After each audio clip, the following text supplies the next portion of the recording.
Hello everyone, I am the storyteller and I am here to help you today. I know you use this video to fall asleep, so before that, like the video and subscribe to the channel. Also, where are you from and what time are you watching? Now get comfortable and relax. The windshield wipers were losing their battle against the rain. I'd been driving these back roads for 2 hours trying to find my way back to the highway after my GPS died. The storm had started suddenly, one of those summer downpours that turn day into night. My headlights barely penetrated the wall of water ahead. I should have listened to the weather report that morning, should have taken the main route, even with the construction delays. But I was running late for a sales meeting in Providence, and my boss had made it clear that tardiness wasn't acceptable. Now, at 8:47 p.m., that meeting was long over, my phone was at 2% battery, and I was completely lost somewhere in rural Massachusetts. Or maybe it was Rhode Island. The state lines blur out here in farm country. The roads had gotten progressively narrower, the pavement giving way to gravel, then to dirt. When my Camry's wheels started to spin in the mud, I knew I was in trouble. I pressed the gas gently, trying to ease forward, but the tires just dug themselves deeper. After 5 minutes of alternating between reverse and drive, I accepted the reality. I was stuck. I killed the engine but left the headlights on, illuminating the rain-swept field ahead. The battery would die eventually, but I needed to see my surroundings. The rental agreement had roadside assistance, but with my phone nearly dead and no signal bars showing, that wasn't an option. I'd have to wait for another car to pass by, or for the rain to let up enough that I could walk for help. The windows started to fog up almost immediately. I cracked them open slightly, letting in the smell of wet earth and the steady drumming of rain on metal. Lightning flashed in the distance, followed by a low rumble of thunder.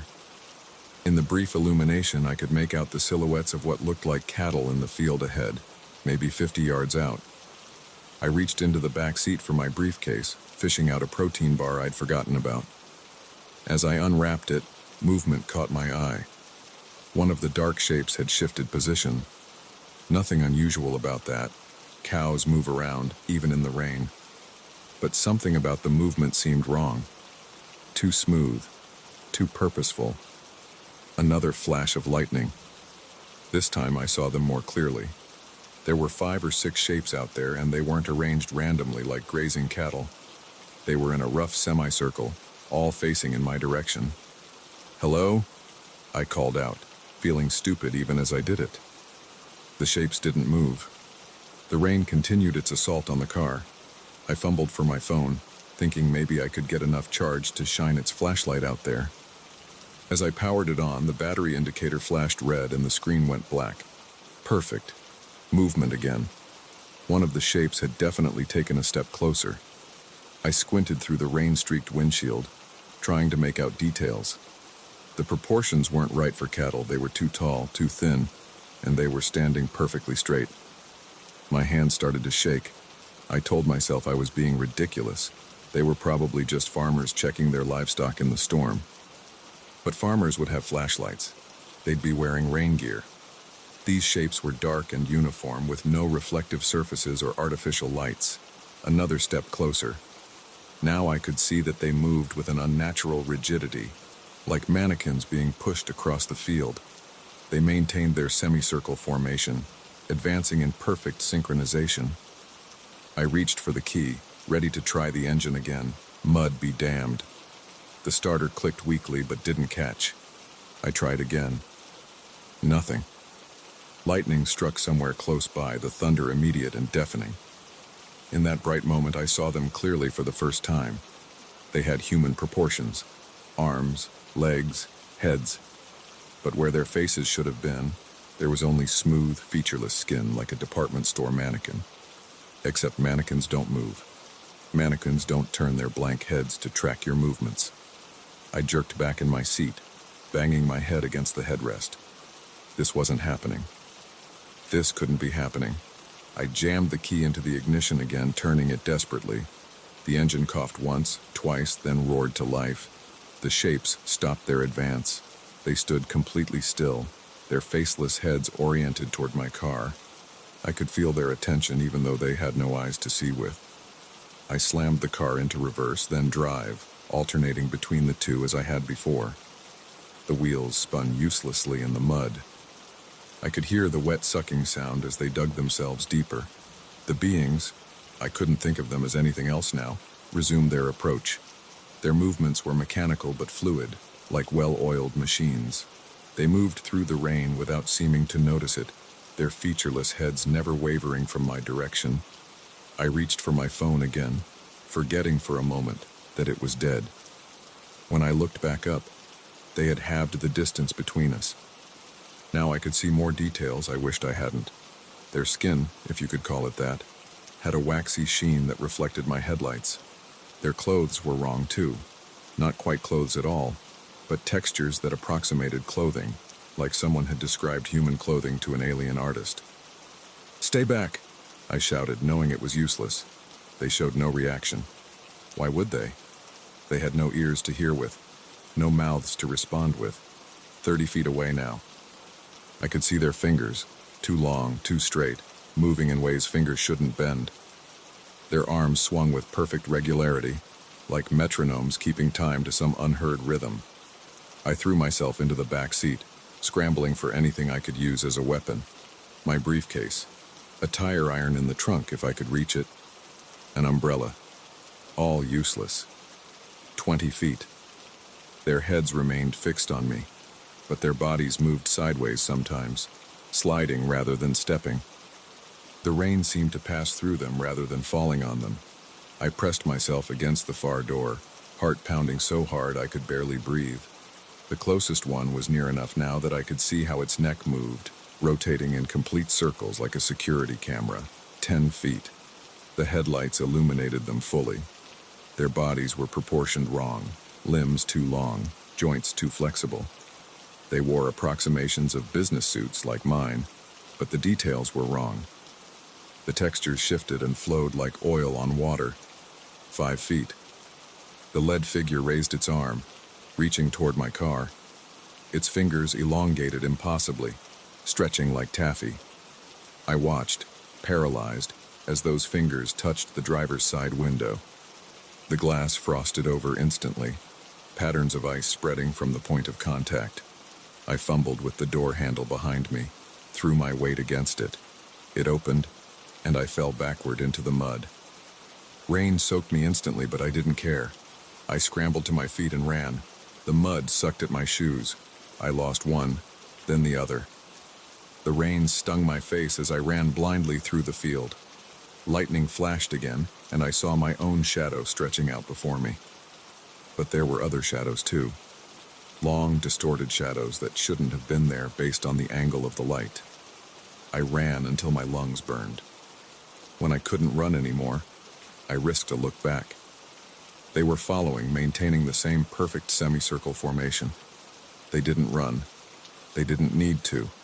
They simply moved, sliding across the ground as if distance was merely a suggestion. My foot found a hole in the ground and I went down hard. Mud filled my mouth, my nose. I spat it out, tried to get up. My ankle screamed in protest. They were closer now. The one in the lead tilted its head at an impossible angle, nearly upside down. Its blank face seemed curious, if something without features could express curiosity. I crawled backward, dragging my injured leg. My hands sank into the mud. Rain ran into my eyes. I wiped it away, and when my vision cleared, they were standing over me. The lead figure knelt down. Wrong, all wrong. Its knees bent backward. Its torso rotated 180 degrees. It reached out with those two long fingers.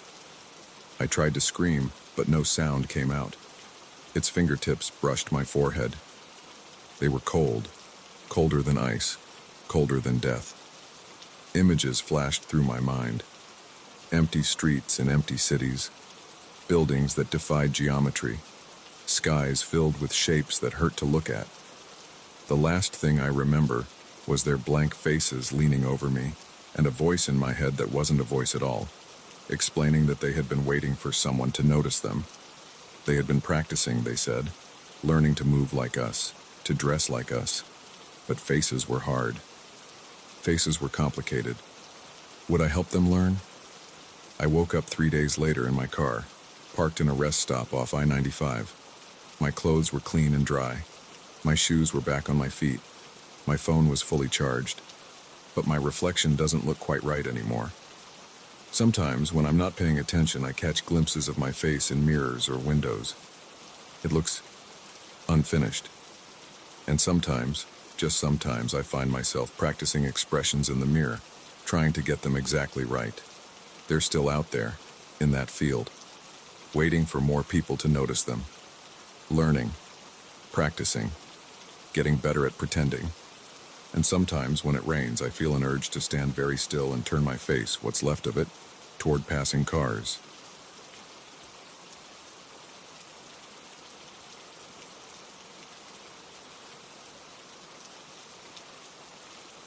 My brother Jake needed photos of the old St. Margaret's Hospital before they tore it down. He's a local historian, always documenting buildings before they disappear. I agreed to help since he needed someone to hold the lighting equipment. What I saw there still makes my hands shake when I think about it. The demolition was scheduled for the next morning. We arrived at 4 p.m., just as the autumn sun started to dip. The hospital stood like a huge concrete block against the gray sky, all 8 floors of it abandoned since 1997. Most of the windows were broken. Black holes gaped where the glass used to be. "Try not to step on any needles," Jake said as we approached the chain-link fence. He held up his camera bag. "Lots of junkies used to come here." The front doors were chained shut, but we found a service entrance around back with a broken padlock. Jake had permission from the city to be here, but we still felt like trespassers as we clicked on our flashlights and stepped inside.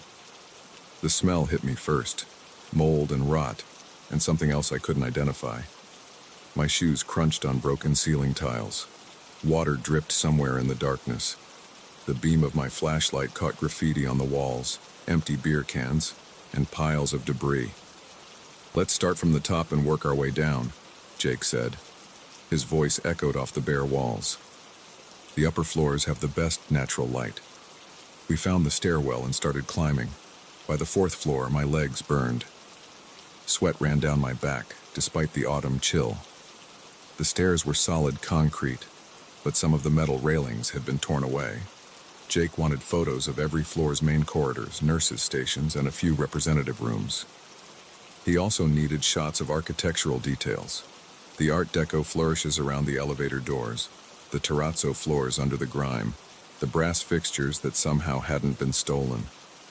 I held the portable LED lights while he worked, illuminating dark corners and creating the exact shadows he wanted. We moved methodically, floor by floor. Jake checked off items on his shot list. The light from the broken windows grew dimmer. On the 7th floor, I noticed something odd while Jake photographed a door frame. A flicker of movement caught my eye from one of the rooms down the hall. Room 217. Just for a second, I thought I saw a face in the broken window, pale and round, watching us. "Hey," I said. "I think someone's up here." Jake lowered his camera. "What?" "I saw someone in that room down there, through the window." He frowned. "That's impossible. This floor is sealed off. See the debris blocking the other corridors? No one could get up here except through this stairwell." "I know what I saw." Jake sighed and walked down the hall toward room 217, his boots crunching on broken glass. I followed, sweeping my flashlight beam ahead of us. The room was empty. Medical cabinets hung open on the walls, their shelves bare. A rusty bed frame stood in one corner. The window was smashed, jagged pieces of glass still clinging to the frame. "See?" Jake said. "No one here. Probably just a shadow or a reflection." I wasn't convinced, but I didn't argue. We finished the 7th floor and moved on to the 8th. By the time we were done, darkness had fallen completely. Our flashlight beams seemed weak against the vast emptiness of the abandoned halls. At home that night, I couldn't sleep. I kept thinking about that face in the window. Around 2 a.m., I got up and opened Jake's photo files on my laptop. He'd shared them with me to back up. I found the shots from the 7th floor and started clicking through them. Most were architectural details, moldings, doorways, vintage light fixtures. Then I found one that made my blood run cold. It was a wide shot of the hallway outside room 217, and there, in the broken window, was a face. Pale, round, watching. Exactly what I'd seen in person. I zoomed in, my hands shaking. The image was grainy, but I could make out dark eyes, gray skin, a lipless mouth. It didn't look human. I called Jake immediately. "What the hell?" he answered, groggy. "Check the photos from the 7th floor," I said. "The hallway shot by room 217. Tell me what you see in the window." I heard him moving around, keys clicking. Then silence. "Holy shit," he whispered. "That's what I saw earlier, the face in the window. But that's impossible. We were the only ones up there. And look at the face, it's not human." "I'm going back tomorrow," I said. "Before they demolish it, I have to know what that thing is." "Are you insane? It's probably just a weird shadow or—" I hung up. I knew what I had to do. I arrived at the hospital at 6 a.m. just as dawn was breaking. The demolition crew would be here in a few hours. The service entrance was still unlocked. This time the building felt different, more hostile. The air seemed thicker, harder to breathe. I climbed the stairs quickly, my flashlight beam bouncing off the walls. Every sound echoed. My footsteps, my breathing, the drip of water. When I reached the 7th floor, I paused at the stairwell door, heart pounding. The corridor stretched ahead of me, gray light filtering through the broken windows. Room 217 was halfway down on the right. I walked toward it slowly, listening for any sound besides my own movements. The door was closed. I didn't remember closing it yesterday. My hand shook as I reached for the handle. The door swung open with a screech of rusty hinges. The room was darker than I remembered, the weak morning light barely penetrating. My flashlight beam cut through the gloom. The bed frame was still there, the empty cabinets, the broken window, and something else. It crouched in the corner, a pale shape about the size of a person but wrong in every way. Its limbs were too long, bent at unnatural angles. The head was oversized and round just like in the photo with those black eyes and that lipless mouth. I froze. The creature didn't move. We stared at each other for what felt like hours, but must have been seconds. Then it unfolded itself, limbs straightening with wet cracking sounds. It was tall, so tall its head almost touched the ceiling. The mouth opened, revealing rows of needle-like teeth. I ran. Behind me, something hit the door with tremendous force. I heard wood splintering, metal screeching. Fast, skittering footsteps followed me down the hall. I reached the stairwell and practically fell down the stairs, taking them 3 at a time. My flashlight beam jerked wildly. Above me, the footsteps grew closer, not on the stairs but on the walls, defying gravity. 4th floor, 3rd, 2nd, my lungs burned, my legs trembled, the footsteps grew closer. I hit the ground floor running. Early morning light streamed through the entrance, showing me the way out. Behind me, something screamed. A high, piercing sound that made my ears ring. I burst through the service door into the parking lot. The demolition crew had arrived, their equipment lined up along the fence. Workers in hard hats stared at me as I sprinted past. I didn't stop running until I reached my car. As I fumbled with the keys, I looked back at the hospital. There, in a 7th floor window, I saw the pale face one last time. Then the first wrecking ball hit the building and clouds of dust obscured my view. That was 3 months ago. They've cleared away the rubble now. They're building a shopping center on the site. I drive past it sometimes, always in daylight, always quickly. I still have the photo on my laptop. Jake thinks we should delete it, but I keep it as proof. Sometimes late at night I open it and zoom in on that face in the window. The dark eyes seem to stare back at me through the screen. I wonder what that thing was, and if it died when they demolished the building. But mostly, I wonder if it was really the only one of its kind. Last week they announced plans to tear down the old mental asylum on the other side of town. Jake asked if I'd help him photograph it before the demolition. I said no.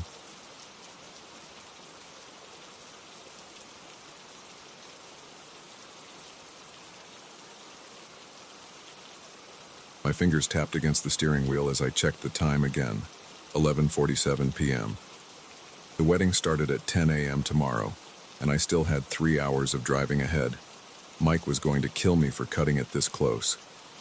Big brothers tend to get worked up about stuff like their best man showing up on time to their wedding. The road stretched empty ahead of me, a single black line cutting through dense forest. My headlights caught the reflective strips marking the lanes, making them flash white in the darkness. No other cars had passed in either direction for at least 40 minutes.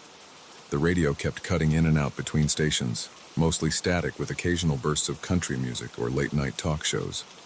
I reached for my coffee cup, found it empty, and tossed it onto the passenger seat with the others. The AC was blasting to keep me alert, but my eyes felt heavy. I cranked up the radio's volume when it caught a clear station, some old rock song I half knew the words to. The song faded into static again. I leaned forward, squinting through the windshield. Something dark lay across the road about 100 yards ahead. My foot eased off the gas pedal. As I got closer, the shape became clearer, a person lying face down across the center line. They weren't moving. Shit. I hit the brakes harder, the car's nose dipping as we slowed. My hazard lights clicked on with 2 quick presses of the button. The person still hadn't moved. I pulled over onto the shoulder about 30 feet past them, gravel crunching under the tires. My hands shook as I put the car in park. The engine idled, headlights still illuminating the prone figure in the rearview mirror. "Hey," I called out through my open window. No response. My heart pounded as I opened the door. The cicadas in the forest were deafening. I left the engine running and walked back toward the person, my shoes scraping against the asphalt. "Are you okay?" I called again, louder this time. Still nothing. They wore dark clothes, maybe jeans and a jacket. I couldn't make out much else in the harsh shadows cast by my headlights. Their arms were sprawled out to the sides, face turned away from me. I was about 15 feet away when they moved. It wasn't a gradual movement like someone waking up. 1 second they were completely still, the next they were on their feet. I stumbled backward, nearly falling. The person, I still couldn't tell if it was a man or woman, stood completely rigid facing the forest on the right side of the road. Then they ran. Their sprint was unnatural. Their arms didn't pump, just hung straight at their sides as their legs carried them in a stiff, mechanical gait. They disappeared into the tree line in seconds.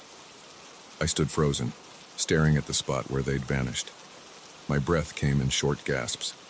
The cicadas seemed even louder now. A branch snapped in the forest. I ran back to my car, jumped in, and slammed the door. My hands fumbled with the gear shift, finally getting it into drive. The tires spun on loose gravel before catching, and I accelerated hard back onto the road. My eyes darted between the road ahead and the rearview mirror. Nothing followed me out of the forest. After a minute, my breathing started to slow. My knuckles were white on the steering wheel. "What the fuck?" I whispered. "What the actual fuck?" I tried to make sense of what I'd seen. Maybe they were drunk or high, passed out in the road. But that didn't explain the way they'd moved. No drunk person could go from lying flat to sprinting that fast. And that run, a flash of movement in my side mirror made my stomach drop. Something was keeping pace with my car in the forest, moving between the trees. I pressed the gas pedal to the floor. The engine roared as we shot forward, needle climbing past 80, then 90. Trees blurred past on both sides. The shape stayed with me, a dark figure running impossibly fast through the woods. I couldn't look directly at it. Every time I tried, it seemed to slip just out of view, visible only in my peripheral vision. My hands were sweating on the wheel as I took a curve too fast, the car swaying. The figure vanished from view for a moment, then reappeared on the other side of the road, still matching my speed. The gas pedal was already flat against the floor. My engine screamed in protest as I urged it to go faster. The speedometer read 95, the fastest I'd ever driven this car. Up ahead, the tree line on the right side of the road ended at what looked like a clearing. As I approached it, the figure burst out of the forest, angling toward the road, toward my car. I yanked the wheel left, swerving into the oncoming lane. In my headlights, I caught a glimpse of a pale face with black holes where the eyes should be. Then it was past me, and I was fighting to get the car back under control. The rear end fishtailed as I overcorrected.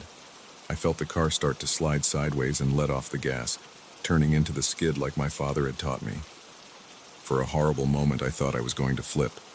Then the tires caught, and I was facing forward again, heart trying to pound its way out of my chest. I checked all my mirrors frantically. Nothing followed me now. The road behind me was empty, and the forest on both sides was still. My foot eased off the gas pedal slightly, letting the car slow to a more manageable speed. I kept checking the mirrors every few seconds, but saw only darkness. After about 5 minutes, I spotted lights up ahead, a gas station. I pulled in, parking under the harsh fluorescent lights of the overhang. My hands trembled as I shut off the engine.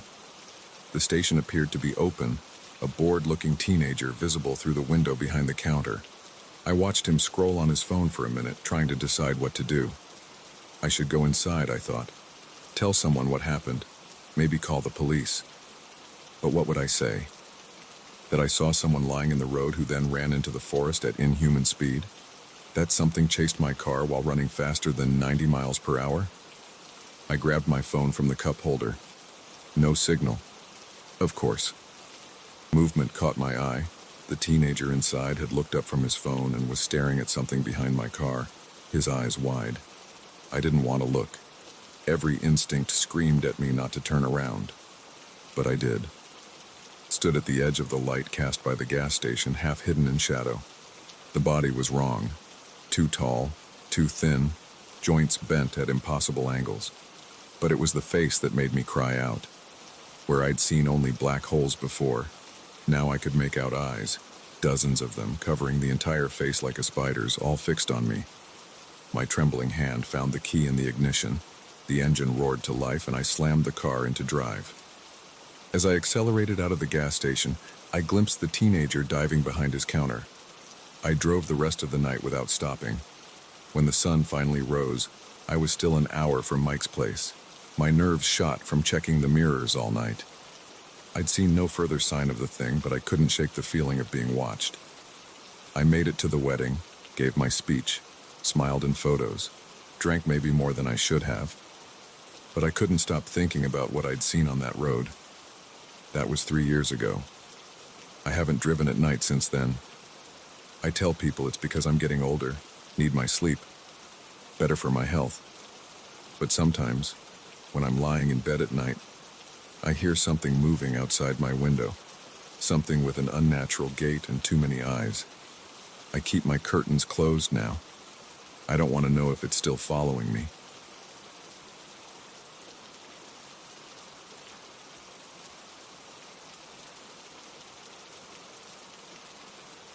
I first saw him 3 weeks after they opened Wellington Park. Not the whole park, just the eastern section with the walking paths and benches. The rest was still under construction, with yellow tape and machinery everywhere. I started going there for my evening walk since it was only 2 blocks from my house, better than walking around the neighborhood watching people's TVs through their windows. He sat on the last bench before the construction area, always the same spot, always alone, always watching. I noticed him that first evening because he didn't move, at all. Most people at parks are doing something, reading phones, eating, talking. This guy just sat there, perfectly still, staring straight ahead. I walked past him 3 times that evening, and his position never changed. I wouldn't have thought much about it, except I saw him again the next day. Same bench, same position, same stillness, and the next day, and the day after that. Every single time I went to the park, whether it was 6 p.m. or 8 p.m. or on weekends, he was there. Always wearing the same dark gray coat, even when the temperature hit 85 degrees. Always about 50 yards away, always watching. I started varying my route, taking different paths. He never followed me or approached, just sat and stared. But no matter which path I took, I could feel his eyes on me. After 2 weeks, I began taking photos of him with my phone, trying to be subtle about it. When I got home, I'd zoom in on his face, but the pictures always came out blurry or shadowed. I could never make out his features clearly. I thought about calling the police, but what would I say? There's a man who sits on a park bench every day? They'd laugh at me. I even thought about confronting him directly, but something stopped me every time. Some deep instinctive warning in my gut that said, "Don't get closer." Then last Tuesday, everything changed. I was driving home from work around 6:30 p.m. when I saw him standing on the sidewalk in front of my house. Not sitting this time, standing, looking up at my bedroom window. My hands started shaking so bad I almost hit a parked car. I pulled into my driveway and fumbled with my phone, trying to call 911.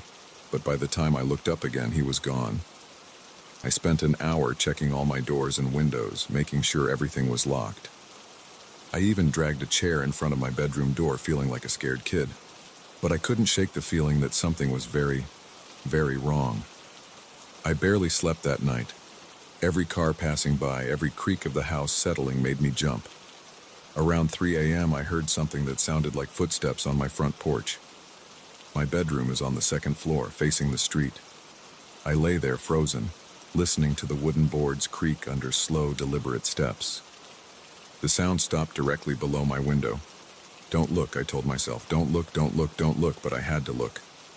I got up slowly, my legs shaking. The street light outside cast enough light to see without turning on any lights inside.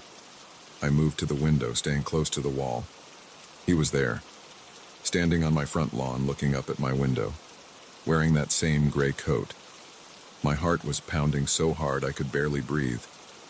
But now I could finally see his face clearly in the streetlight. Where his eyes should have been, there were just smooth, blank patches of skin. I stumbled backward, tripping over my own feet and falling hard. When I managed to get up and look again, he was gone. I spent the rest of the night huddled in my bathroom with all the lights on, a kitchen knife in my hand. I called in sick to work the next day and stayed home, jumping at every sound. That evening, I forced myself to go to the park. I had to know if he would be there, if any of this was real. The bench was empty. I walked the entire park 3 times, checking every path, every corner. No sign of him. Part of me felt relieved. Part of me felt worse because now I had no idea where he was. That was 2 days ago. I haven't seen him since, but I know he's still watching. Sometimes I catch movement in my peripheral vision, but when I turn to look, nothing's there. Last night I heard those footsteps on my porch again, but I didn't look out the window. I couldn't. I'm writing this all down because I need someone to know what's happening. The police still won't help. I tried filing a report yesterday, but they said they couldn't do anything without evidence of a crime. They suggested I was just stressed and seeing things. Maybe they're right. Maybe I am losing my mind. But I don't think so. Because this morning when I went to get my mail, I found something on my front porch. A small package wrapped in brown paper. Inside was a photograph of me sleeping in my bed, taken through my bedroom window, and written on the back in cramped, shaky handwriting, "I see you better without eyes." I'm sitting in my living room now, watching the sun go down. The streetlights will come on soon. And I know, he'll be out there watching. But this time, I'm not going to hide. This time I'm going to wait for him. I've got my dad's old baseball bat beside me, and I've set up motion sensor cameras around the house. I need to know what he wants. I need to know why he chose me. The sun just disappeared behind the houses across the street. The shadows are getting longer. In a few minutes it'll be dark enough for the streetlights to turn on. I hear footsteps on my front porch.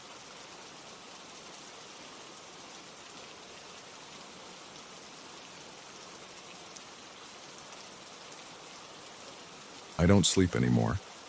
Not since that night 3 weeks ago. Every time I close my eyes, I see those wet footprints disappearing into nothing. I need to write this down. Maybe then someone will understand what happened to me on the Morton Street Bridge. It started on a Tuesday night in October. I remember because I'd just finished my late shift at the warehouse, and my back was killing me from moving boxes for 10 hours straight. The streetlights were already on when I left work at 8:30 p.m. I decided to walk home instead of taking the bus. I needed to stretch my muscles, and the cool air usually helped with the soreness. The first part of my walk was normal. Just the usual stuff. Passing by the clothes shops, nodding at the couple walking their dog, hearing cars driving by. The sound of my work boots hitting the sidewalk echoed off the buildings. My breath made little clouds in the cold air. Everything changed when I reached Morton Street. The bridge was about a quarter-mile ahead, spanning the river that cuts through our town. Most of the streetlights were working, casting orange circles on the concrete, but two bulbs were dead right in the middle of the bridge, leaving a dark spot. I stopped at the corner to check my phone. 8:45 p.m. The bridge was the fastest way home, saving me 20 minutes compared to going around. I'd crossed it hundreds of times before, but something felt wrong tonight. The air got colder and goosebumps spread across my arms. That's when I saw it.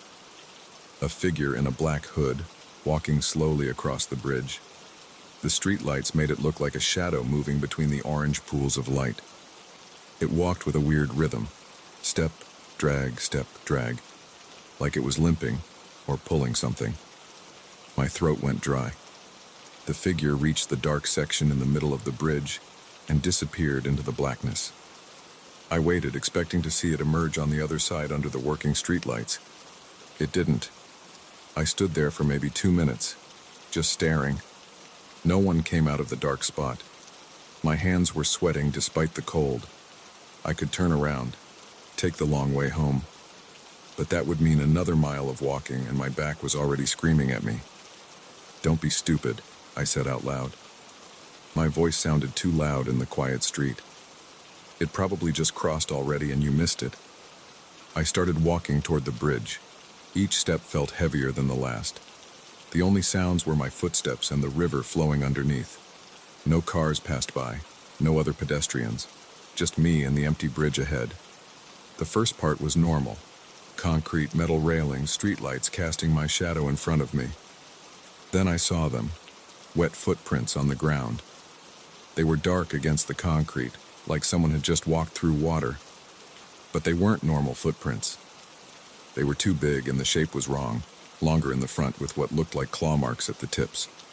My heart started hammering in my chest. I followed the prints with my eyes. They led straight into the dark section of the bridge, and then they just stopped, right at the edge of the darkness, like whatever made them had vanished into thin air. I took out my phone and turned on the flashlight. The beam cut through the darkness, showing empty bridge. No figure. No more footprints.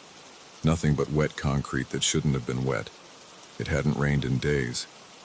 The hair on the back of my neck stood up. Something was wrong. Every instinct screamed at me to run, but I was already halfway across. Going back would take just as long as going forward. That's when I heard it. A soft splash from the river below, followed by something that sounded like bare feet slapping against metal. It was coming from underneath the bridge. I spun around, pointing my phone's flashlight at the water. The beam didn't reach far enough to see anything, but I could hear it.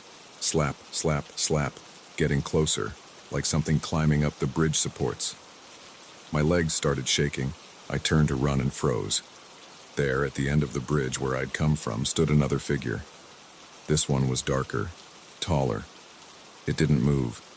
It just stood there, a black shape against the orange streetlight behind it.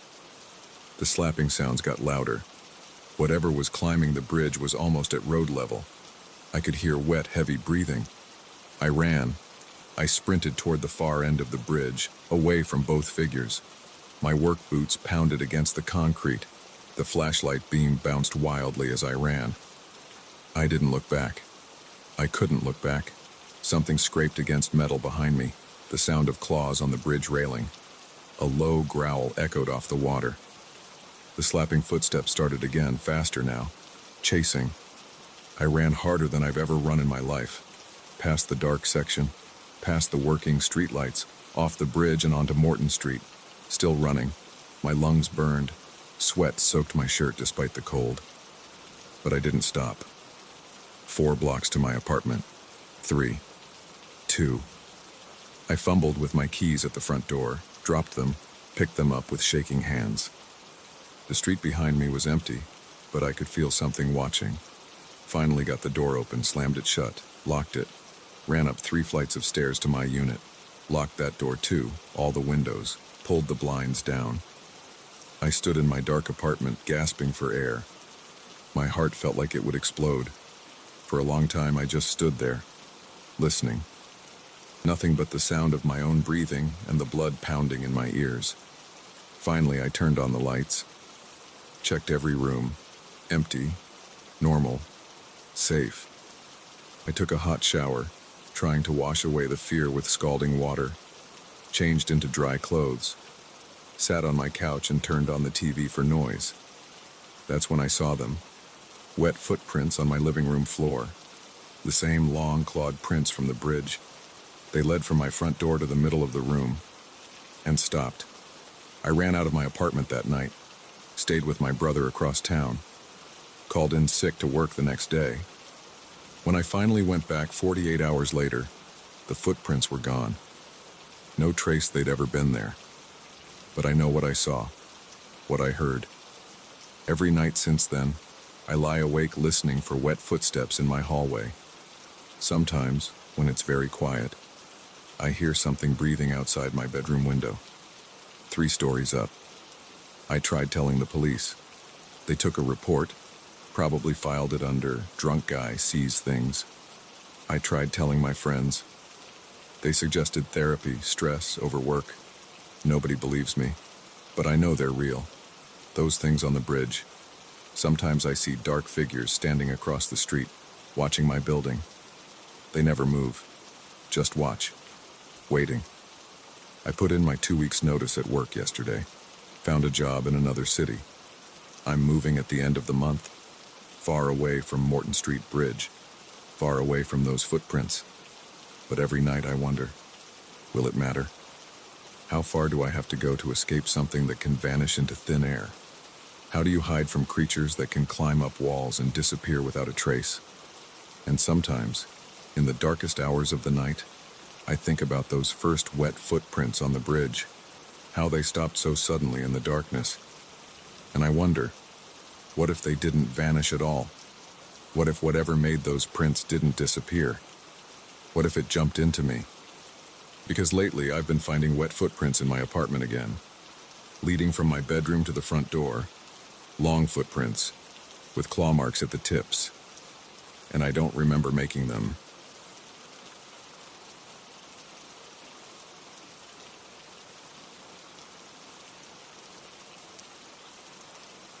I shouldn't have ignored the first whisper.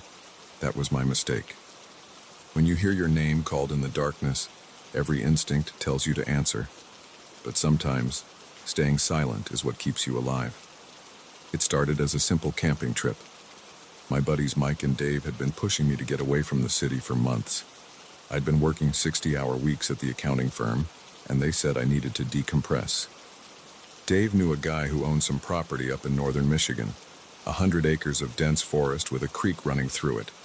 No permit needed, no other campers, just us and the wilderness. We pulled up to Miller's Creek at 4:30 p.m. on a Friday in late September. The temperature had already dropped to the low 50s and the sun was sinking behind the tree line.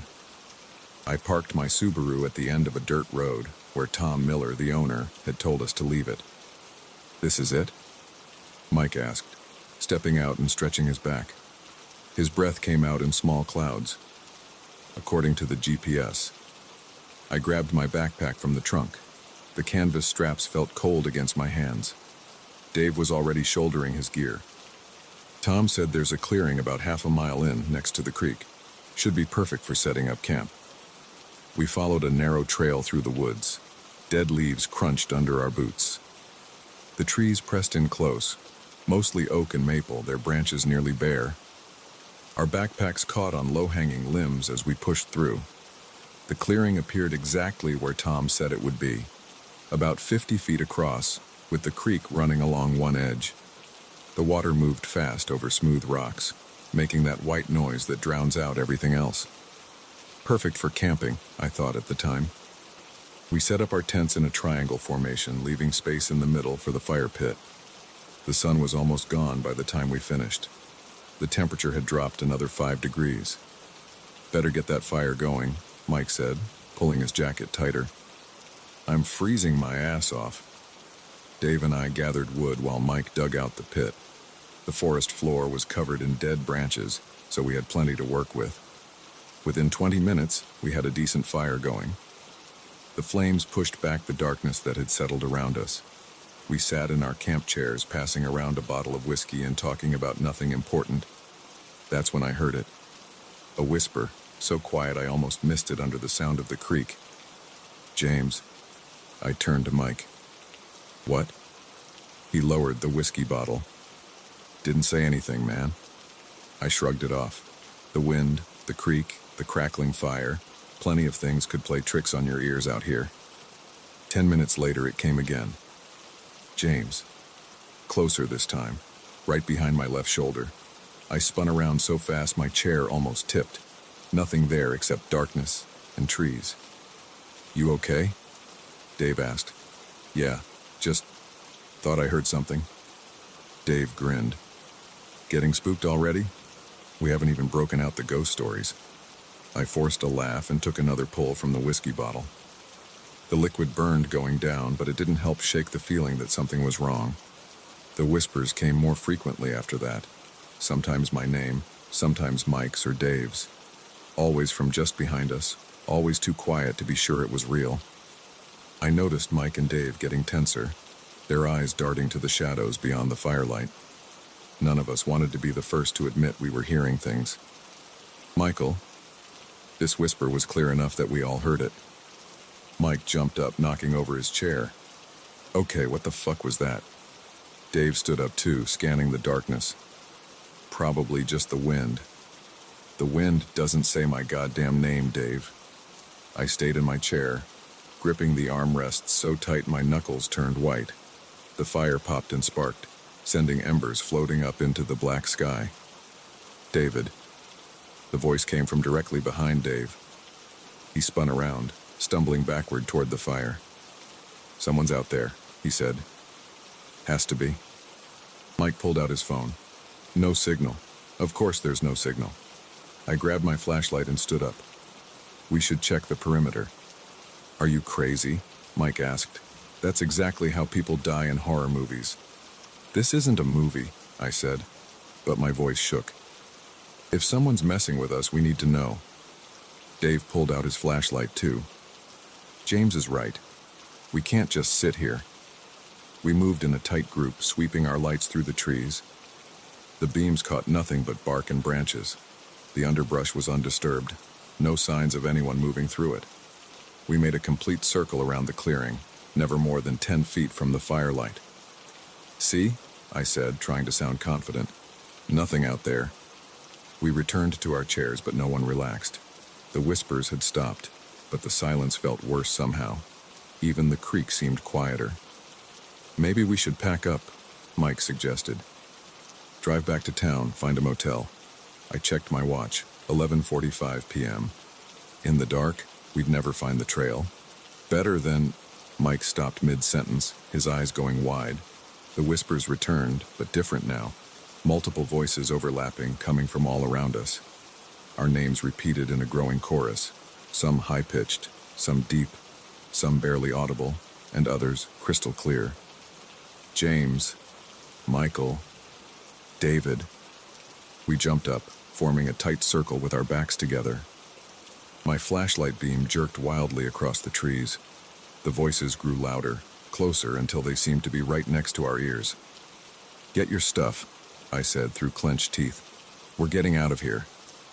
The moment we broke our circle, the whispers stopped. The sudden silence hit like a physical force. We froze, half-crouched, waiting. Nothing. Just the creek and the fire. Minutes passed. Slowly, we sat back down. No one spoke. The fire had burned low, but no one moved to add more wood. "What time is it?" Dave asked finally. I checked my watch again. 12:15 a.m. "We should sleep in shifts," Mike said. "Someone needs to keep watch." Dave and I nodded. We drew straws using broken twigs. I got first watch. Mike and Dave retreated to their tents. I sat alone by the dying fire, jumping at every snap of a branch or rustle of leaves. The whispers didn't return, but I kept hearing things that might have been voices, might have been anything. My watch ended at 2 a.m. I woke Dave for his shift and crawled into my tent. Despite my exhaustion, sleep took hours to come. The sound of screaming woke me. I bolted upright, my heart hammering. Daylight filtered through the tent walls. The screaming came again. Mike this time, I was sure of it. I unzipped my tent and stumbled out. Mike stood in the middle of the clearing, staring at the ground. Dave was already there, looking down at whatever Mike had found. "Guys?" My voice cracked. They didn't answer. I walked over, my legs shaking. The ground where we had sat around the fire was covered in symbols. Hundreds of them carved into the dirt and ash. They formed a perfect circle around the fire pit. I recognized some of them. Ancient letters, maybe, or runes. But most were unlike anything I'd ever seen. They seemed to shift and change if I looked at them too long, making my eyes hurt. When did... I couldn't finish the question. "They weren't here when I finished my watch at 4 a.m., Dave said. His face was pale. "Mike found them when he woke up." "That's impossible. Someone would have had to..." I stopped again. Someone would have had to walk right past our tents, spend hours carving these symbols, all without making a sound. Mike knelt down and reached toward one of the markings. "Don't touch it," Dave snapped. Mike pulled his hand back. "We need to get out of here now." No one argued. We packed up our gear in record time, leaving the tents for last. The whole time I felt eyes on us from the trees. The morning was dead silent. No birds, no insects, not even the wind moved. As I was taking down my tent, I noticed something that made my stomach lurch. The symbols weren't just around the fire pit. They spread out from it like ripples, getting smaller and fainter toward the edges of the clearing. Some of them disappeared into the underbrush. A twig snapped in the forest. We all heard it. "Leave the tents," I said. We grabbed our backpacks and ran. The trail seemed different in daylight, narrower, with more turns than I remembered. Branches whipped at our faces. Behind us, something moved through the trees, keeping pace. The whispers started again, but we didn't stop running. "James, come back." "Michael, I stay..." "David, don't go." I saw the car through the trees and nearly cried with relief. We sprinted the last 100 yards, threw our gear in the trunk, and piled in. I turned the key with shaking hands. The engine roared to life. As we sped away, I glanced in the rearview mirror. For a split second, I thought I saw something step out of the trees onto the dirt road, a tall, dark shape that wasn't quite human. But we turned a corner and it disappeared. We drove straight through to Detroit without stopping. No one spoke for the first 2 hours. When we finally started talking about what happened, we couldn't agree on the details. Mike swears he saw faces in the trees during his watch. Dave says the whispers spoke in languages he'd never heard before. I remember the symbols differently than they do. Larger, more complex, forming patterns that almost made sense. I tried calling Tom Miller when I got home, but the number was disconnected. When I looked up the property records for Miller's Creek, I found nothing. According to the county, that 100 acres of land doesn't exist. The whispers haven't stopped. They come at night now, always when I'm alone. Sometimes I see the symbols too, scratched into the walls of my apartment, but they're gone when I look again. Mike and Dave won't talk about that night anymore. We've drifted apart, making excuses to avoid each other. I think we're all afraid that if we get together, the whispers will come back stronger, that whatever found us in those woods will find us again. I've started researching those symbols, trying to understand what we saw. I've found references in old books, descriptions of similar markings found at sites where people disappeared.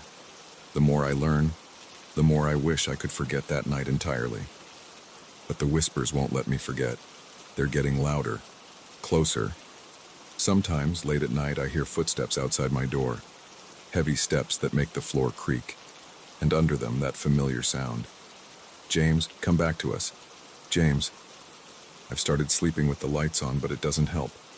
Because now I know, whatever was in those woods, whatever carved those symbols while we slept, it followed us home. And sooner or later, it's going to want more than just whispers.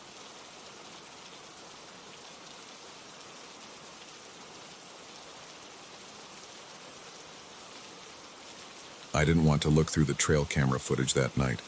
My hands were cramping from field dressing the 8-point buck I'd taken down at dusk, and my back ached from dragging it half a mile to my truck. But I had a routine. Check the cameras every time I hunt this area, no exceptions. That routine kept me aware of deer patterns, predator movements, and any trespassers trying to hunt on my lease. I never expected it would show me something that would make me question everything I knew about the woods I'd been hunting for 20 years. My hunting cabin sat on 40 acres of private land I'd leased from old Jim Thompson 5 years ago. Nothing fancy, just a one-room structure with a propane heater, mini fridge, and enough space for a cot and my gear. The real value was in the land itself.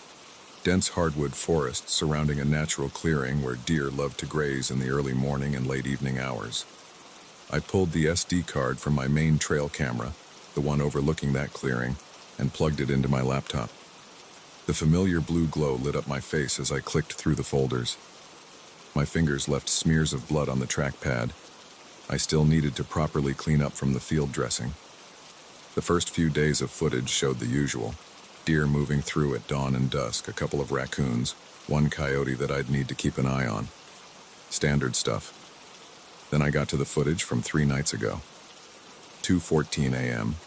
Something stood in the center of the clearing. The infrared lighting from the camera gave everything that ghostly black and white quality.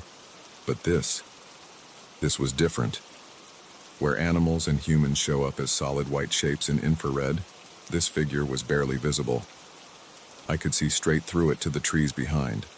It was roughly human-shaped, tall and thin, standing completely still. My finger hesitated over the trackpad. The rational part of my brain said it must be fog or a camera malfunction. But in 20 years of running trail cams, I'd never seen fog look like that. I clicked to the next image, time-stamped 2:15 a.m. The figure had moved 15 feet to the left, still facing away from the camera. No blur of movement between positions like you'd see with a person or animal walking. It was as if it had simply shifted location between frames. 2:16 a.m. Now it was at the edge of the clearing near the tree line. Same translucent quality, same unnaturally still pose. My mouth felt dry. The cabin suddenly seemed too quiet, too dark beyond the laptop's screen. 2:17 a.m. The figure had moved to the center again, but now it was twisted at an impossible angle, like someone had grabbed a human shape and wrung it like a wet towel. I could make out what might have been arms, hanging too long and bent wrong. My hand shook as I clicked to the next image. 2:18 a.m. The figure stood directly in front of the camera. Where a face should have been, there was just a dark void in the translucent form. But I knew with absolute certainty that it was looking straight at me through the lens. That was the last image. I slammed the laptop shut, my heart pounding against my ribs. Sweat had soaked through my shirt despite the cool night air. Outside the cabin's single window, the woods were pitch black. I tried to fall back on logic. 20 years of hunting had taught me that most strange things in the woods have rational explanations. Light playing tricks, animals moving in unexpected ways, natural phenomena that just look weird at first glance. But my hands wouldn't stop shaking, and my eyes kept darting to that window. I needed to check the camera. Not because I wanted to. Every instinct screamed to get in my truck and drive straight home. But I had to know if the camera was still working, still in place. And deeper down, in a place I didn't want to acknowledge, I needed to know if that figure might still be out there. I grabbed my rifle, a Remington 700 30-06 that had never failed me, and my most powerful flashlight. The wood floor creaked under my boots as I moved to the door. Each sound seemed too loud in the midnight quiet. The cold hit me as soon as I stepped outside. My breath came out in white clouds, illuminated by the flashlight beam. The clearing was about 50 yards from the cabin, a straight shot down a well-worn trail.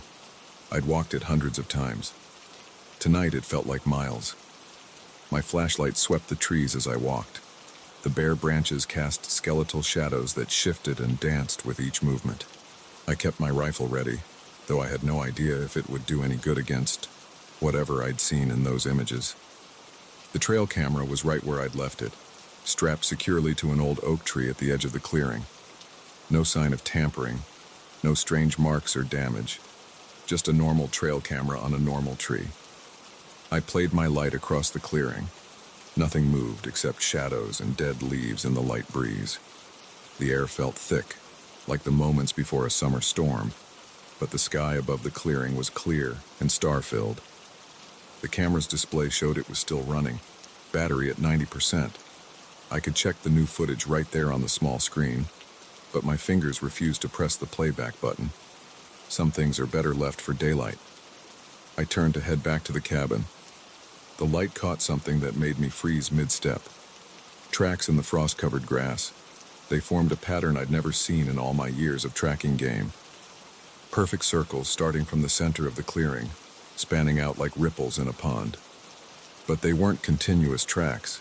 Each circle was made up of single footprints, spaced exactly the same distance apart, as if whatever made them had teleported around the clearing in perfect geometric patterns. My flashlight beam followed the circles inward to their center point.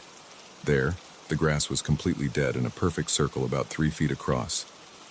Not crushed or torn up like something had been standing there, just dead, turned gray and brittle like it had aged decades in a single night.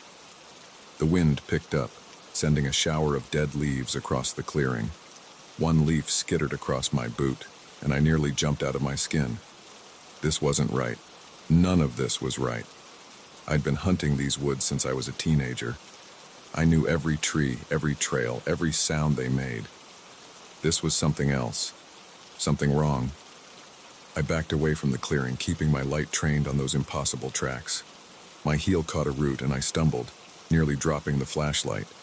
When I steadied myself and raised the beam again, I saw it. The figure stood at the far edge of the clearing. Just like in the photos, it was translucent, barely visible except for the way it distorted the trees behind it like heat waves rising from hot pavement. It was tall, maybe 7 or 8 feet, and its proportions were all wrong. Arms too long, torso too thin, neck bent at an angle that would snap human vertebrae. I raised my rifle purely on instinct, years of muscle memory taking over where conscious thought failed. The figure didn't move, didn't react at all to the threat of the weapon. It just stood there, silent and still as death. "What are you?" My voice came out as a hoarse whisper. The words seemed to hang in the cold air between us. The figure's head turned toward me with a motion too smooth, too fluid to be natural. Where its face should have been, there was only that black void I'd seen in the photo. But now I could see something moving in that darkness, something shifting and flowing like oil on water. My finger tightened on the trigger. Every hunting instinct, every survival instinct screamed at me to shoot. But would bullets even affect something I could see through? The figure took a step forward. No sound of footsteps, no disturbance in the frost-covered grass. It just glided, that void face fixed on me with an attention I could feel like ice water running down my spine. I fired. The rifle's report was deafening in the quiet night. The figure didn't react, didn't flinch or stumble. The bullet must have passed right through it and into the trees beyond. I worked the bolt and fired again, and again, and again. Each shot echoed through the woods, surely audible for miles. The figure kept coming, moving with that terrible liquid grace, covering the distance between us with steps that seemed to bend space itself. When my rifle clicked empty, I ran, dropped the flashlight and ran flat out through the dark woods toward my cabin. Branches whipped my face, roots and rocks tried to trip me. But I knew these woods, knew this path, could run it in my sleep. Right now, that lifetime of experience was the only thing keeping me upright as I fled. I didn't look back, couldn't look back, but I felt it behind me, felt that empty gaze on the back of my neck like a physical touch. The air grew colder with each step, until every breath burned in my lungs like inhaling frozen glass. The cabin's porch light was a beacon in the darkness. I hit the door at full sprint, nearly tearing it off its hinges, slammed it behind me and threw the deadbolt. For what good it would do against something that could walk through trees. I grabbed my phone from the table, hands shaking so bad I could barely hit the power button. No signal. Of course there was no signal. There never was out here. That's why I kept a satellite phone for emergencies. The satellite phone was in my truck. My truck was parked 30 yards from the cabin. Something scraped against the cabin's outer wall. A slow, deliberate sound like something running fingers along the wood. It moved around the building's perimeter, testing, searching. The temperature in the cabin plummeted. My breath fogged in front of my face. The window. I had to see. Had to know. I edged toward it, my body fighting every step. Pressed my face to the cold glass. It stood there. Right there. Not 3 feet from the window. That faceless void turned toward me with that same impossible smoothness. In the black emptiness where eyes should have been, shapes moved and shifted. Faces formed and dissolved. Deer, coyotes, rabbits, all the creatures I'd hunted over the years. Their expressions were wrong, twisted, suffering. The glass began to frost over, ice crystals spreading from the edges inward. The figure raised one too long arm, pointing at me with fingers that bent backward at the joints. Its form flickered like bad reception on an old TV, and suddenly it was inside the cabin with me. The cold hit like a physical blow, driving me to my knees. My chest seized up. I couldn't breathe, couldn't move, could only watch as it loomed over me. That void face inches from mine. The faces in the darkness writhed faster now, animals and humans, all wearing expressions of absolute agony. It reached for me with those wrong hands. The cold intensified until my thoughts started to freeze. As consciousness faded, I understood with perfect clarity what I was seeing. All those faces, all that suffering. I wasn't the first hunter it had found. I woke up in my truck 2 days later, parked in my driveway at home. The doctor said severe hypothermia coupled with carbon monoxide poisoning from a faulty heater in the cabin. Said I was lucky to have somehow made it to my vehicle and driven home, even if I had no memory of doing so. They didn't mention the perfect handprint of dead gray skin on my chest, aged decades in a single night, or the trail camera footage I found on my phone. Footage I know I never downloaded, showing a translucent figure standing over my unconscious body, reaching down with backward-bending fingers. I sold my hunting gear.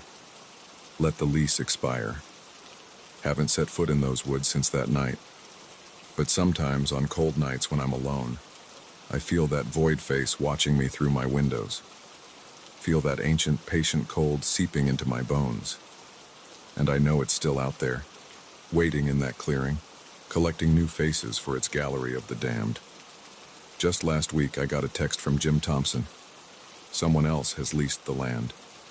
New hunter, eager to set up his trail cameras in that perfect clearing. I started to write a warning message, tried to find the words to explain what waits in those woods, but in the end I deleted it unsent. Would he believe me? Would anyone? Some things have to be seen to be believed, and some things, once seen, can never be unseen. I just hope he checks his trail cameras at night.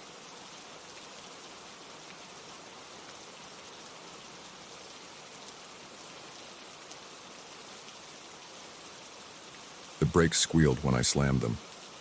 There was someone standing at the edge of Thompson Point Cliff, just standing there motionless, looking down at the waves crashing 200 feet below. I hadn't seen another car for miles on this stretch of coastal highway, and the sun was already setting. My hands gripped the steering wheel tighter. The person didn't move. They wore dark clothes that rippled in the wind. Something felt wrong about how still they were, like a statue someone had placed right at the cliff's edge. I should stop. I should help. But my stomach clenched and my throat went dry. I pressed the gas and drove past. In my rearview mirror, the figure grew smaller until it disappeared around the bend. My breathing started to return to normal. Then I saw it in my side mirror, a dark shape, blurred and indistinct, floating alongside my car. I jerked my head to look out the window. Nothing was there. But when I looked back at the mirror, I saw it again. A black mass like smoke shaped into a human form, matching my speed exactly at 65 miles per hour. My hands started to shake. I pressed harder on the gas, pushing my old Honda Civic up to 75. The shape stayed with me, neither falling behind nor gaining ground. The sun sank lower. painting the sky blood red. I hadn't passed another car in over 30 minutes on this winding coastal road. I grabbed my phone from the cup holder, trying to keep my eyes on the road while I fumbled to unlock it. No signal. Of course there wasn't. This stretch of Highway 1 was notorious for dead zones. The temperature in the car plummeted. My breath came out in visible puffs even though it was a mild September evening. The shape in my mirror grew darker, more defined. I could make out what looked like arms now, reaching toward my car. I slammed on the gas again, the engine whining as I pushed it past 85. The road curved sharply ahead. I took it too fast, the tires squealing. For a moment, the car felt like it might go over the edge. My stomach lurched as I wrestled with the steering wheel. When I regained control, I checked the mirror again. The shape was gone. I let out a shaky breath and eased off the gas slightly. Maybe I had imagined it. Maybe the stress of seeing that person on the cliff had gotten to me. Maybe a hand pressed against my window. I yelled and jerked the wheel. The car swerved onto the shoulder, gravel spraying. The hand was black as ink, its fingers unnaturally long. It left no prints on the glass, but I felt the cold radiating from it through the window. More hands appeared, pressing against every window. The temperature dropped so low my teeth started chattering. The engine sputtered and died. I turned the key frantically, but it wouldn't catch. The sun had almost set now. In the dying light, I could see the shapes more clearly through my windows. They weren't quite solid, more like dense smoke that had been molded into human forms. But their faces were wrong. Too long, too flat, with holes where eyes should be. I fumbled with my seatbelt, my fingers clumsy with cold and fear. I had to get out, had to run. But where? The cliff dropped away on one side, and thick forest rose up on the other. The nearest town was at least 15 miles away. The shapes pressed closer. Their hands left trails of frost on my windows. The metal of the car groaned as if under enormous pressure. The windows started to crack. I abandoned the seatbelt and threw myself across the center console, trying to get out the passenger side. But they were there too, pressing against every escape route. The temperature kept dropping. Ice crystals formed on the inside of the windows. My lungs burned with each breath of frigid air. Then I heard it, a sound like wind through dead leaves, but forming words. You drove past. The voice came from all around me, but also seemed to echo inside my skull. My teeth chattered so hard I thought they might break.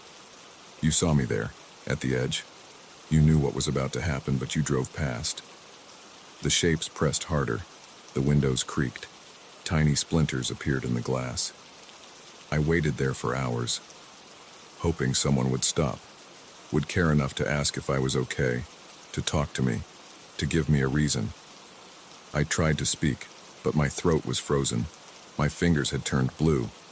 Do you want to know what it feels like? To fall? To hit the rocks and water below? The windows shattered inward.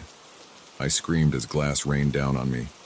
The shapes poured into the car like black smoke, surrounding me, suffocating me.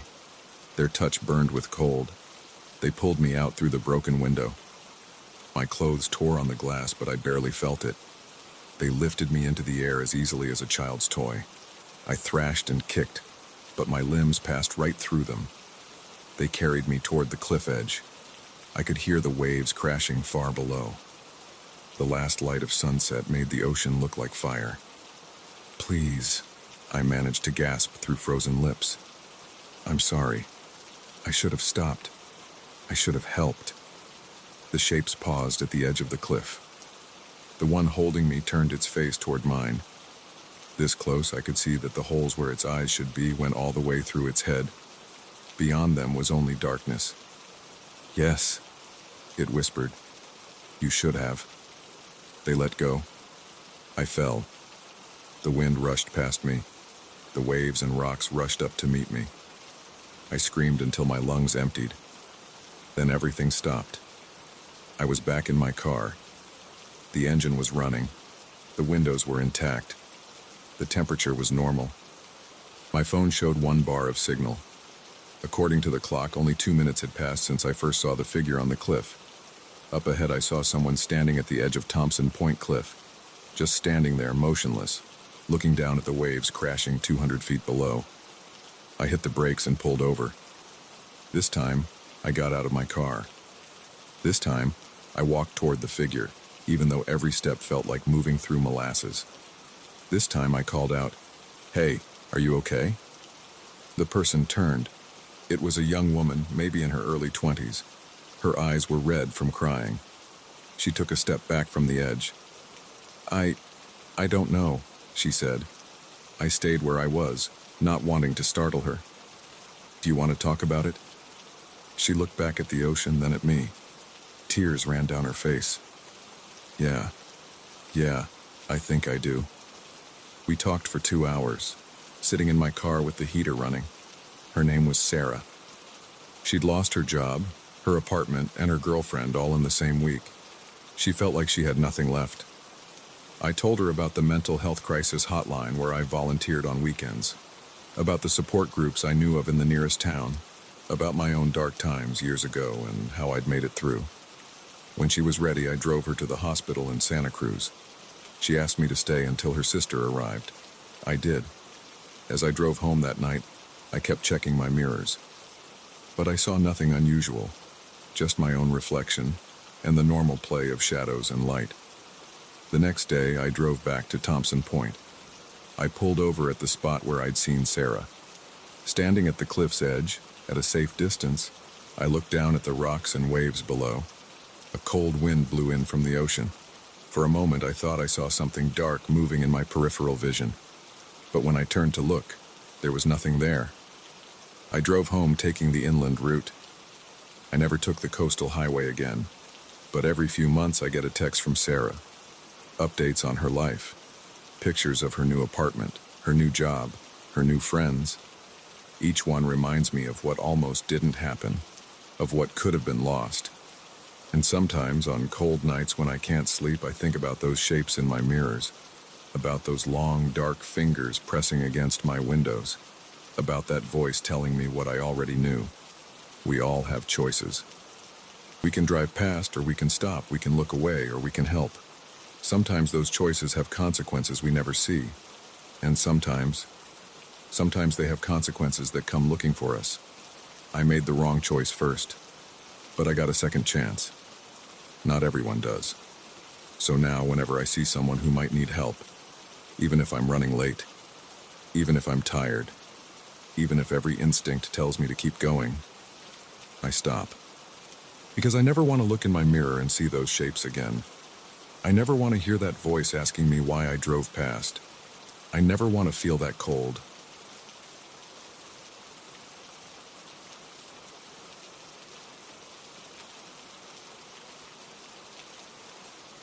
My hands won't stop shaking as I write this. There's a shadow standing behind me right now. I can see it in my bathroom mirror, just like I saw it in that cursed mirror I found in the alley. But when I turn around, there's nothing there. Nothing. I need to get this down while I still can. Maybe someone will make sense of what's happening to me. It started 3 days ago. I was walking home from my late shift at Murphy's Bar and Grill on 23rd Street.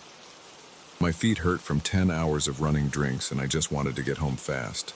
I always cut through the alley between Morton and Pine to save 10 minutes. I'd done it 100 times before. The streetlight at the entrance to the alley was out that night. Usually there's enough light spilling over from the Chinese restaurant's back door, but they'd closed early. The only illumination came from a half moon and the distant glow of downtown. I pulled out my phone to use as a flashlight. The beam caught something reflecting back at me about halfway down the alley. A suitcase, one of those hard-shell rolling ones, dark blue or black, just sitting there between a dumpster and a stack of wooden pallets. I stopped. In 5 years of taking this shortcut, I'd never seen anything worth picking up.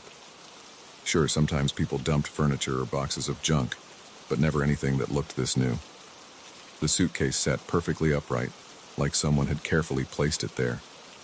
I should have kept walking, but I didn't. When I got closer, I saw it wasn't even locked. Both latches were unclipped, hanging loose. No luggage tag, no identifying marks. Just a clean, expensive-looking suitcase abandoned in a dirty alley. I crouched down and flipped open the lid. The hinges creaked in the silence. Inside, wrapped in what looked like an old bedsheet, was a mirror. One of those fancy antique ones with an ornate wooden frame, about the size of a laptop screen. A thick layer of dust covered the glass. I picked it up. The frame felt solid, heavy. Real wood, not that cheap particle board stuff. Even covered in dust, I could tell it was valuable. Who would throw this away? Using my sleeve, I wiped a clear spot in the center of the glass. The moon came out from behind a cloud, giving me just enough light to see my reflection. That's when I noticed it.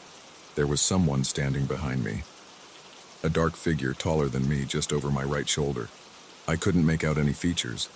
It was like a person-shaped hole in the world, darker than the shadows around it. I spun around so fast I almost fell. Nothing. The alley was empty except for me and the usual trash. My heart pounded as I looked back at the mirror. The figure was still there. I dropped the mirror back in the suitcase and slammed it shut. My hands were trembling so bad I could barely clip the latches. I left it right there and ran the rest of the way home. By the time I reached my apartment, I'd almost convinced myself I'd imagined it. I was tired. It was dark. My eyes were playing tricks. I took a hot shower, trying to wash away the creepy feeling that had settled over me. Then I wiped the steam from my bathroom mirror. It was there, standing behind me, closer now. Still just a black shape, but I could tell it was watching me. I whirled around, water dripping everywhere. Empty bathroom. When I looked back at the mirror, the figure remained. I ran out without even grabbing a towel. Locked myself in my bedroom, which thankfully doesn't have any mirrors. I spent that whole first night huddled under my blankets like a kid, afraid to look at any reflective surface. Morning didn't help. I saw it in my car's rearview mirror on the way to work, in the polished metal paper towel dispenser in the bar's bathroom, in the window reflections as it got dark outside. Always standing behind me, always gone when I turned around. That was 3 days ago. I haven't slept more than an hour at a time since then. I've covered every mirror in my apartment with sheets, but I still catch glimpses of it in my phone screen, in the TV when it's turned off, even in my spoon at breakfast. The figure gets closer each time I see it. At first, it stayed a few feet behind me. Now it's right at my shoulder. Sometimes I think I can feel cold breath on my neck, but when I reach back, there's nothing there. I went back to the alley yesterday to look for the suitcase. It was gone. I asked every business on the block if someone had picked it up. Nobody had seen it. I called in sick to work today. I can't handle serving drinks with that thing following me around in the bar's mirrors. My boss wasn't happy, but I don't care. I have bigger problems. Like the fact that I'm writing this on my laptop and I can see the figure in my dark screen right now. It's reaching for me. Its hand is inches from my shoulder. When I turn around, my bedroom is empty. But I know it's there, waiting. My phone is ringing. The screen is reflective enough that I can see it standing over me as I type this. Its face. I can finally see its face. God. No. I have to go. It's not just behind me anymore. Every reflective surface in my apartment, they're all filling up with these dark figures, dozens of them, hundreds, pressed against the glass like they're trying to get through. I need to run. I don't know where. Somewhere without reflections, somewhere dark. They're getting closer. If you find this, don't look in that mirror. Don't look in any mirrors. They're waiting on the other side. Watching. Ready. I can hear glass cracking.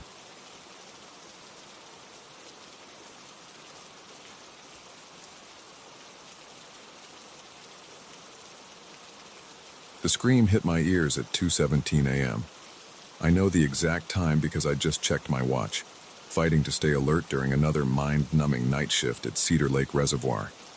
It wasn't a human scream, more like metal grinding against metal echoing across the water. The sound came from Pump Station 4, a gray concrete box squatting at the water's edge about half a mile down the shoreline. I wasn't supposed to investigate strange noises. The manual specifically said to call it in and wait for backup. But after 6 months of walking the same routes, checking the same gauges and staring at the same dark water, I was dying for something, anything, to break the monotony. So I grabbed my flashlight and started walking. The gravel crunched under my boots as I followed the access road that hugged the shoreline. My breath came out in white puffs in the October air. The moon was almost full, casting everything in a pale light that made the shadows deeper. To my right, the reservoir stretched out like black glass. To my left, pine trees crowded close to the road, their branches reaching over my head. The screech came again, closer this time. I swept my flashlight beam across the water, but saw only small waves lapping at the rocky shore. A raccoon, maybe, or some piece of equipment that needed maintenance. That's what I told myself, even as the hairs on the back of my neck stood up. Pump Station 4 was the newest of our facilities, built just last year to handle increased water demand from the growing suburbs. Unlike the other pump houses, this one was fully automated. No overnight staff, just computers and machinery humming away behind locked doors. As I approached, I noticed something odd. The security light above the door was off. I pulled out my keys and reached for the padlock, but my hand froze halfway there. Voices were coming from inside the station. Not machinery noise this time. Actual human voices, though too muffled to make out the words. I pressed my ear against the cold metal door. "Have to move quickly," a man's voice said. "Running out of time," replied another. I jerked back from the door, heart pounding. This was exactly the kind of situation I was supposed to report.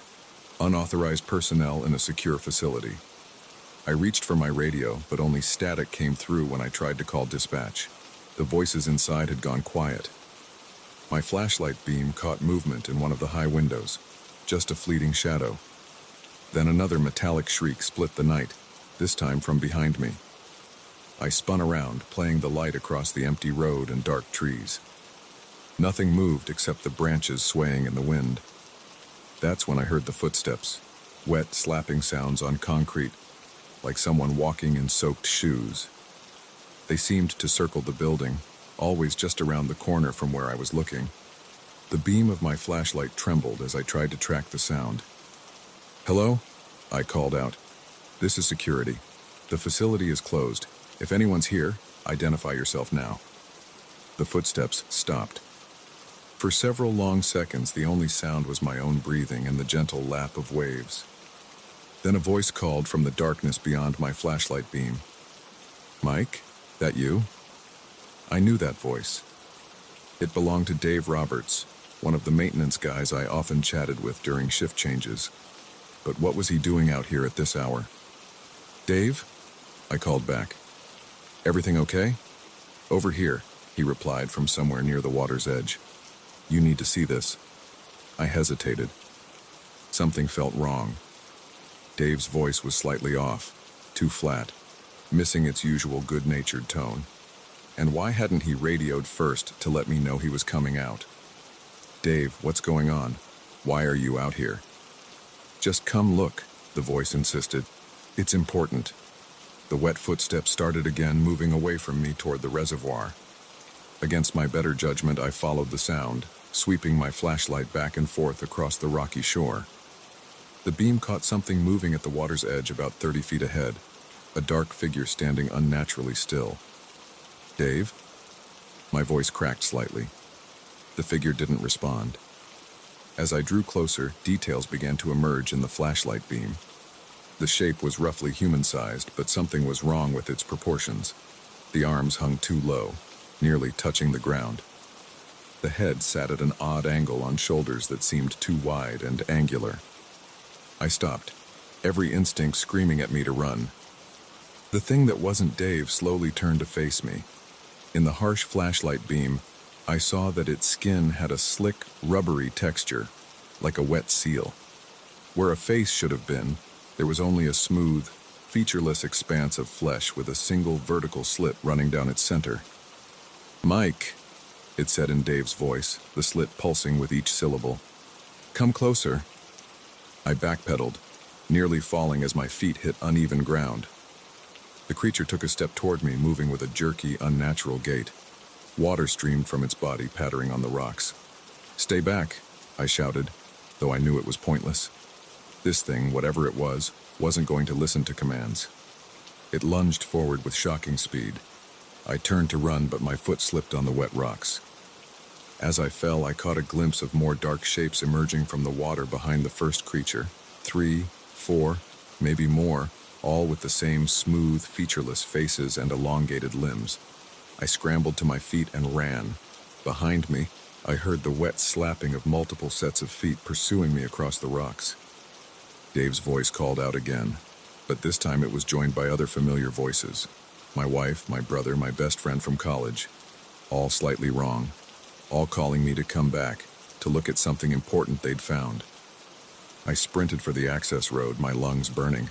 The voices grew more insistent, more numerous, until it seemed like a crowd of people I knew was calling out to me. But under those familiar voices was a weird, high-pitched keening sound that made my teeth ache. I reached the gravel road and ran faster than I've ever run in my life, not daring to look back. The sounds of pursuit gradually faded, but I didn't slow down until I reached the main security building.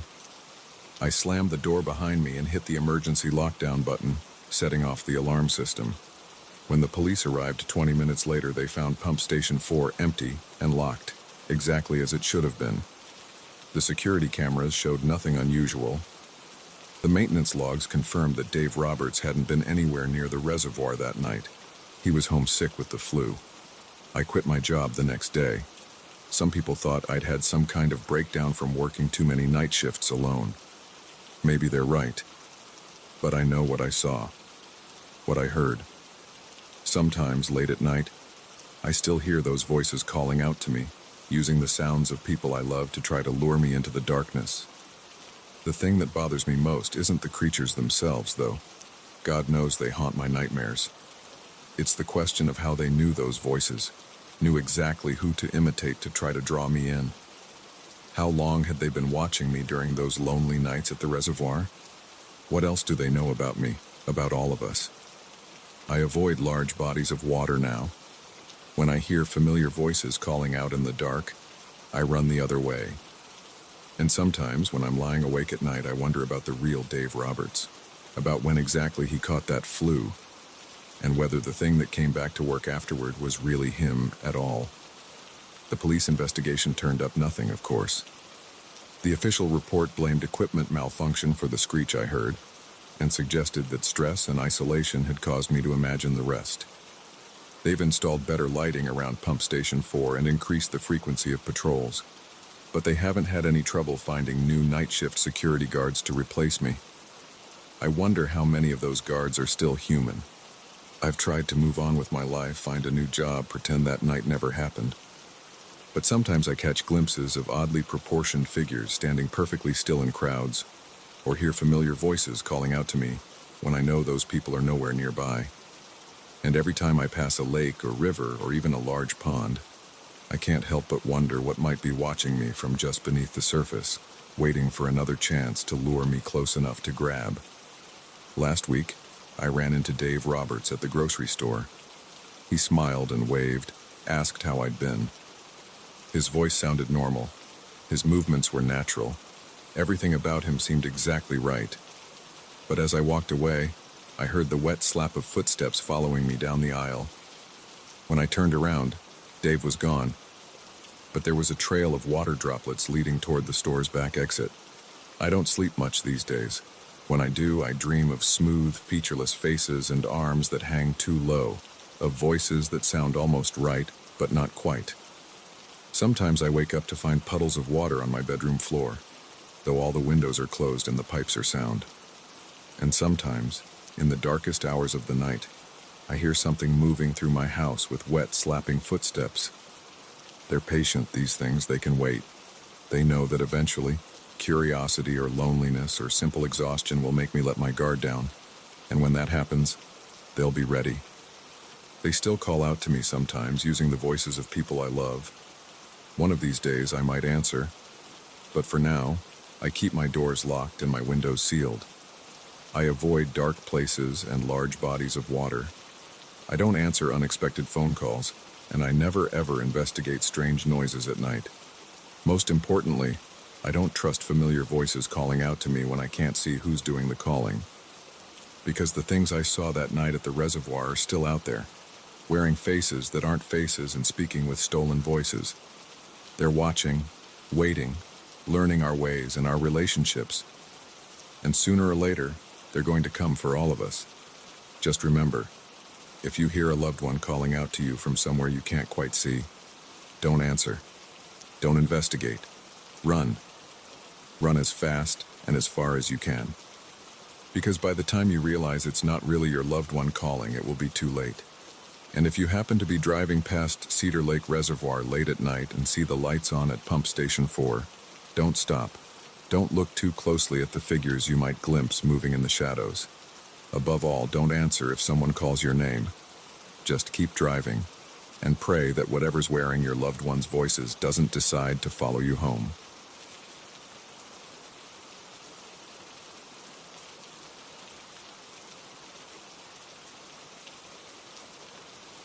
I need to write this down. All of it. Everything that's happened over the past 3 days. My hands are shaking as I type this on my phone, but I have to record what's going on while I still can, while I'm still here. It started on Monday night. I was getting ready for bed, going through my usual routine, checking the doors were locked, turning off the lights downstairs, that kind of thing. I live alone in a small 2-story house on Cedar Street, in one of those cookie-cutter developments they built in the early 2000s. Nothing special about it. Just another suburban house on a quiet street. I went upstairs around 11 p.m. and was about to close my bedroom curtains when I saw it. There was someone standing in the middle of the street, directly under the streetlight in front of my house. Just standing there, completely still. At first I thought it was a neighbor, maybe someone walking their dog or coming home late. But something felt wrong.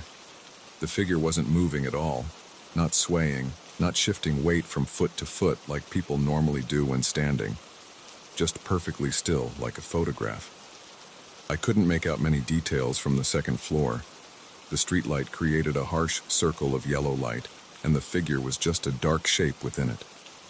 Tall and thin, wearing what looked like dark clothes.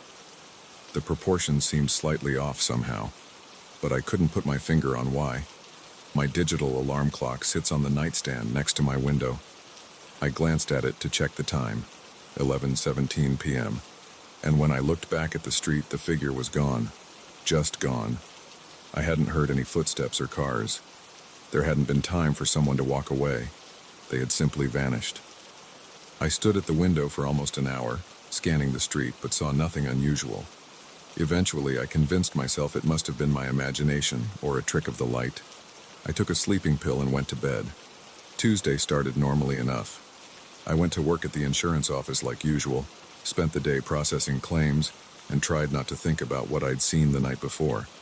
But as the afternoon wore on, I found myself getting increasingly anxious about going home. By the time I left work at 6, my stomach was in knots. I almost convinced myself to stay at a hotel, but that felt ridiculous. I was a grown man, afraid to go home because I'd seen someone standing in the street. So I drove home, ate a microwave dinner, and tried to distract myself with TV. At 11:15 p.m., I went upstairs. My hands were sweating as I approached the window. I told myself I was being stupid, that there would be nothing there. I was wrong. The figure was back, standing in exactly the same spot. Only this time it was closer to my house. It stood at the edge of my front yard where the sidewalk meets my lawn. Still completely motionless. Still wrong-looking in a way I couldn't define. My throat went dry.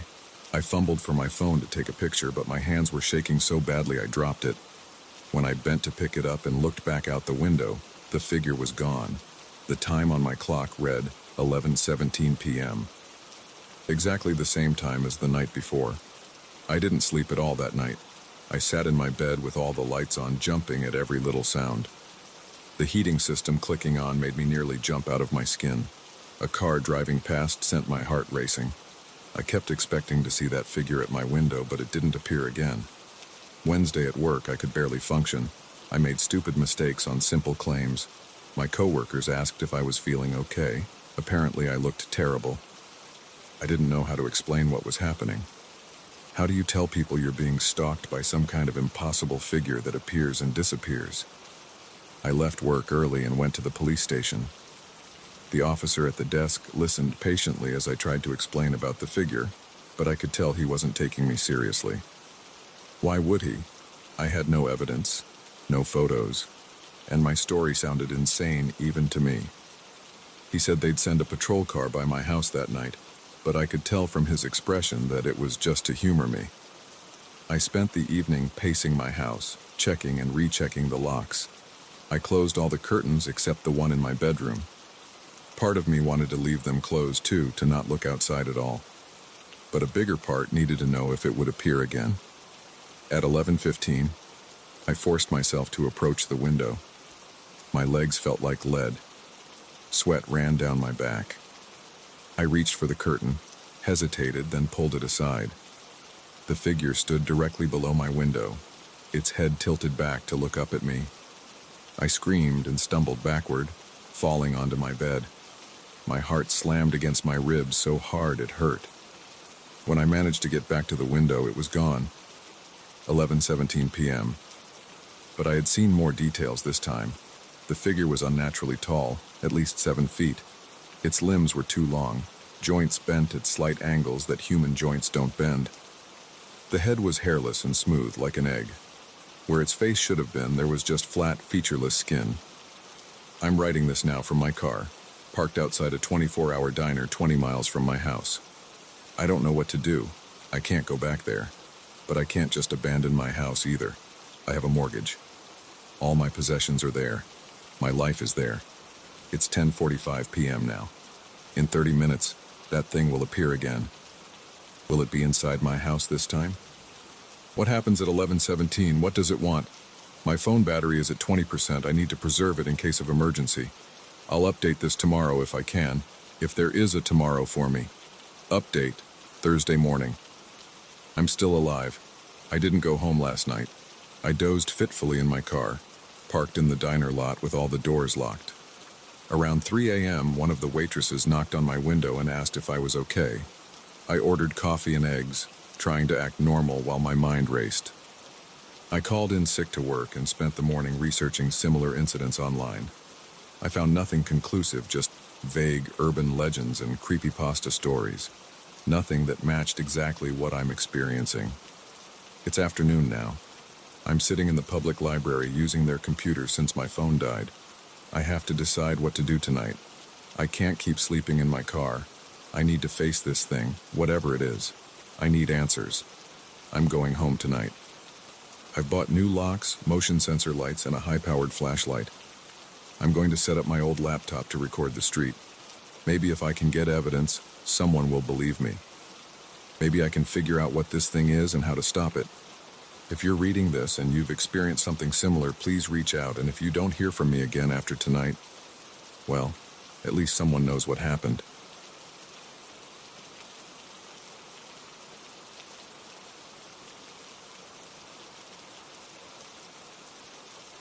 The buzzing fluorescent lights of the Walmart parking lot cast an ugly glow over empty spaces at 11:47 p.m.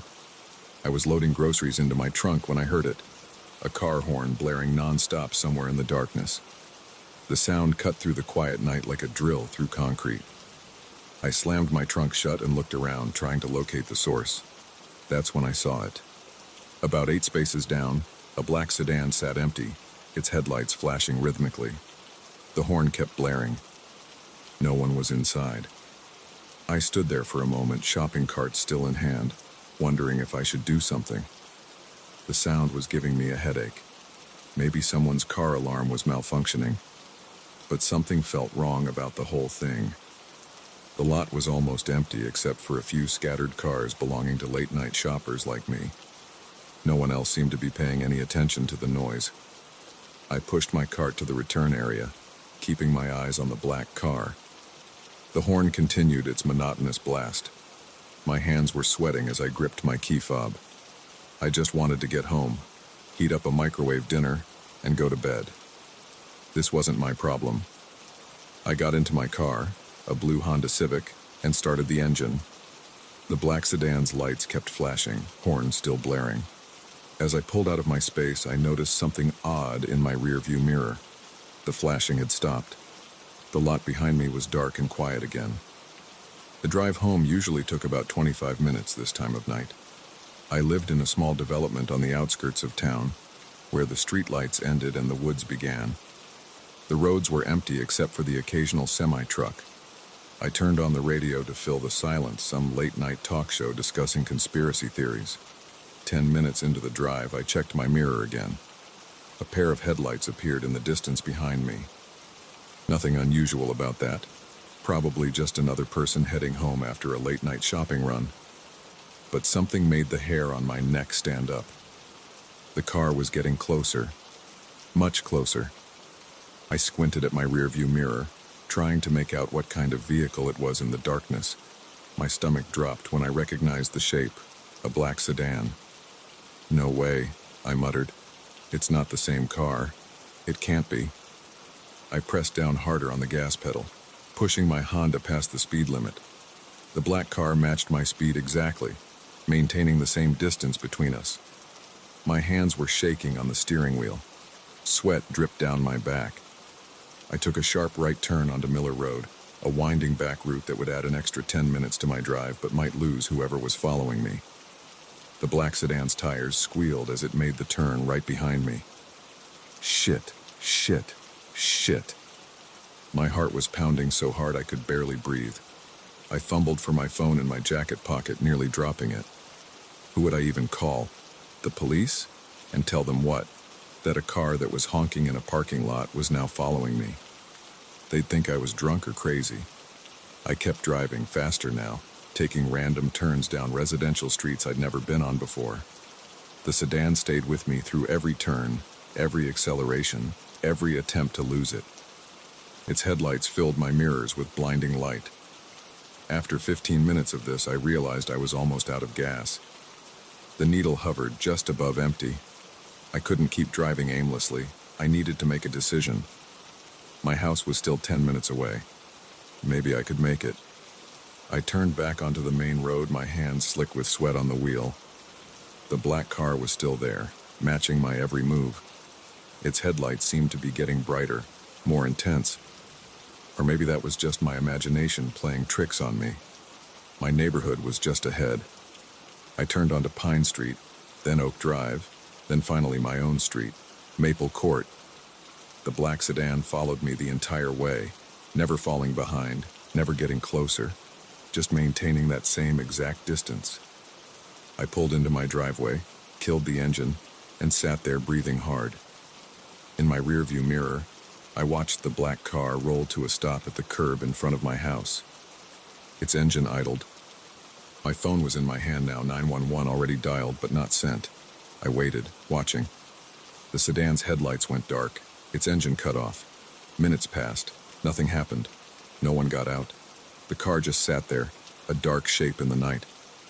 My house key dug into my palm as I gripped it. I had to get inside. I couldn't sit in my car all night. Taking a deep breath, I opened my door and stepped out. The night air was cold on my sweaty skin. My legs felt weak as I walked to my trunk to get the groceries. The black sedan remained silent and still. I grabbed all the bags at once, not caring that the plastic was cutting into my fingers. I just needed to get inside. I fumbled with my keys at the front door, dropping them once before managing to get the right key in the lock. The whole time, I could feel the sedan watching me. How can a car watch someone? But that's what it felt like it had eyes. Finally inside, I slammed the door shut and locked it, then locked the deadbolt too. I dropped the grocery bags on the floor and ran to each window, making sure they were all locked. Then I peeked through the living room curtains. The black sedan was gone. My legs gave out and I collapsed onto my couch, shaking. What the hell had just happened? I sat there for a long time, trying to calm down, trying to convince myself there was a logical explanation. Maybe it was just a coincidence. Maybe I was tired and my mind was playing tricks on me. The groceries were still scattered on the floor where I'd dropped them. I should put them away. I should eat something. I should call someone. But I couldn't move. A sound outside made me freeze. An engine idling. I forced myself to look through the curtains again. The street was empty, but I could still hear it, the low rumble of an engine somewhere close by. It was coming from behind the house. My backyard backed up to the woods. There was a small clearing between my property line and where the trees began. That's where the sound was coming from. I crept to my back door and peered through the small window. The black sedan was there, sitting in the clearing, its headlights off but its engine running. As I watched, the headlights suddenly blazed to life, illuminating my entire backyard. The horn started blaring again, that same continuous blast from the parking lot. I stumbled backward, covering my ears. The sound seemed to fill my entire house, vibrating through the walls.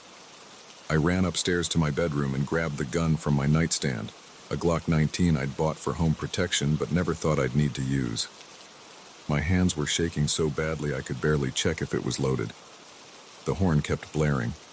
I could see the headlights casting strange shadows on my bedroom wall through the curtains. Shadows that seemed to move and twist in impossible ways. I called 911. The dispatcher's voice was calm as I tried to explain what was happening. Yes, there was a car in my backyard. No, I didn't know who it belonged to. Yes, it had followed me home. No, I couldn't see the driver. Sir, units are on their way. Please stay inside and away from the windows. Are you alone in the house? Yes, I said. Then I remembered my security cameras. I'd installed them last year after a string of break-ins in the neighborhood. Wait, I have cameras. I can check the footage. I kept the dispatcher on the line as I pulled up the security app on my phone. The backyard camera showed the black sedan clearly, still blasting its horn, headlights blazing. But something was wrong with the image. Every few seconds, it seemed to glitch, like digital static running through the frame. I switched to the front yard camera, checking the footage from when I'd arrived home. I watched myself pull into the driveway, followed by the black sedan. I watched myself get out, get the groceries, go inside. Then I watched as the sedan disappeared. One frame it was there, the next it was gone. No movement, no driving away. Just there, then not there. Sir? The dispatcher's voice brought me back. Officers should be arriving any moment. Can you still hear the vehicle? I listened. The horn had stopped. The house was silent. I looked at my phone screen again. The backyard camera showed an empty clearing. No car, no headlights, nothing but darkness and trees. It's gone, I said. It just vanished again. 5 minutes later, 2 police cars pulled up in front of my house, lights flashing but sirens off. The officers searched the property thoroughly. They found tire tracks in the clearing behind my house, but nothing else. They took my statement, checked my security footage, and told me they'd increase patrols in the area. Probably just some kids playing pranks, one officer said, but call us if it happens again. They left around 2 a.m. I sat in my living room until sunrise, gun on the coffee table, jumping at every sound. The groceries stayed on the floor, forgotten. When morning came, I called in sick to work. I couldn't sleep. I kept checking the security cameras every few minutes, expecting to see the black sedan return, but it never did. I spent the day researching similar incidents online, looking for any pattern or explanation. I found nothing concrete, just vague stories on paranormal forums and Reddit threads about phantom vehicles and ghostly pursuers. Nothing that helped make sense of what had happened. That night, I ordered delivery instead of going shopping. I couldn't face another parking lot after dark. Not yet. The next day at work, I tried to convince myself it had all been some kind of strange hallucination brought on by stress and lack of sleep. But I knew what I'd seen, what I'd heard, what I'd felt. A week passed. Then 2. No sign of the black sedan. My nerves slowly began to settle. I started shopping during daylight hours only. I varied my routes home. I installed more security cameras and motion sensor lights around my property. But sometimes late at night I still hear it. The faint sound of a car horn in the distance. A continuous blast that goes on and on. And when I check my rearview mirror while driving home, I find myself holding my breath, watching for headlights behind me.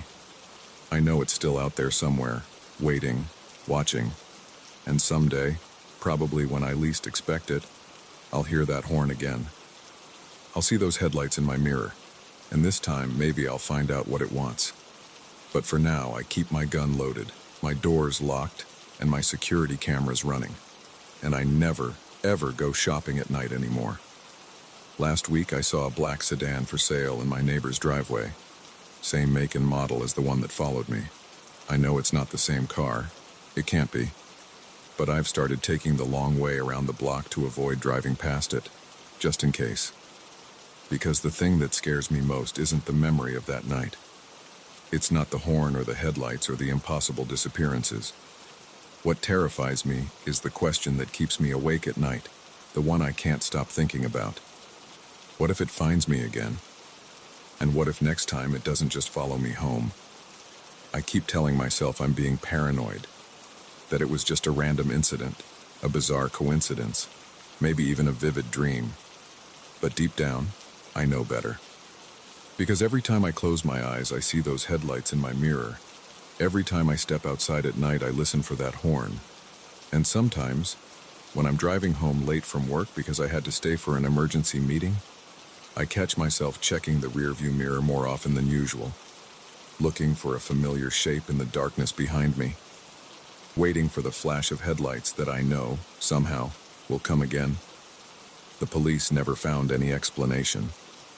The security camera footage showed nothing useful, just digital glitches and impossibilities.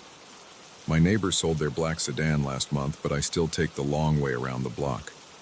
Some nights I sit in my living room with all the lights off, watching the street through a gap in the curtains. I tell myself I'm being ridiculous, that I need therapy or medication or both, that I'm letting one strange incident control my entire life. But then I'll hear a car engine idling somewhere nearby, or catch a glimpse of headlights sweeping across my wall, and my heart will start racing all over again. Because now I know something I didn't know before that night. Sometimes the things that follow us home aren't human. Sometimes they're not even alive in any way we understand. And sometimes they're just waiting for the right moment to finish what they started. So I keep watching and waiting and wondering. And every time I hear a car horn in the distance, every time I see headlights in my mirror, I hold my breath and count to 10. Because maybe this time it's just a normal car, with a normal driver, going about their normal business. Or maybe, just maybe, it's my black sedan coming back to find me. And next time I don't think it's going to just sit in my backyard and honk its horn. Next time, I think it's going to want something more.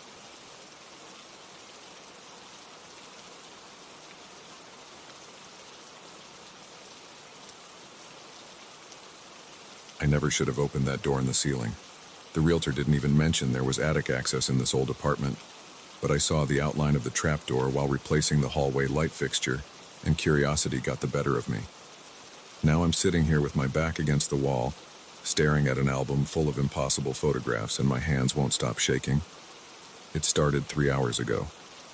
I was up on the stepladder, unscrewing the old brass light fixture when my head bumped against something. Looking up, I saw the square outline in the textured ceiling. A quick push revealed a hinged door that creaked open, releasing a small metal ladder. The musty smell hit me first. That distinct mix of old paper and trapped air that comes from spaces sealed for years. I grabbed my phone for light and climbed up, my head poking through into darkness. The beam from my phone revealed rafters, dust, and stacks of cardboard boxes pushed against the sloped walls. The floor seemed solid enough, though it creaked under my weight.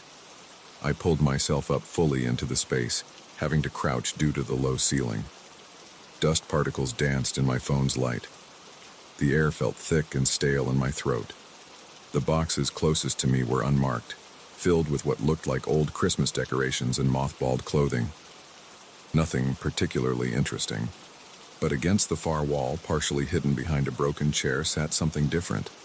A leather-bound album with brass corners, the kind people use to store family photos in. I had to crawl over to reach it. The leather was cracked with age, but still intact. No writing on the cover or spine. When I picked it up, it had that substantial weight of a fully filled photo album. The first page contained a single black and white photograph, probably from the 1950s based on the clothing and hairstyles. It showed a woman in her 30s, standing in what looked like a living room, wearing a floral dress.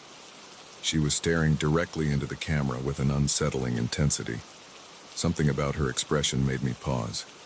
It wasn't a typical posed smile. Her eyes seemed to be looking right at me, not just at the camera. I turned the page. Another photo, this time of an elderly man in a suit, probably from the 1960s based on the style. Same thing, staring straight ahead with an unnatural focus.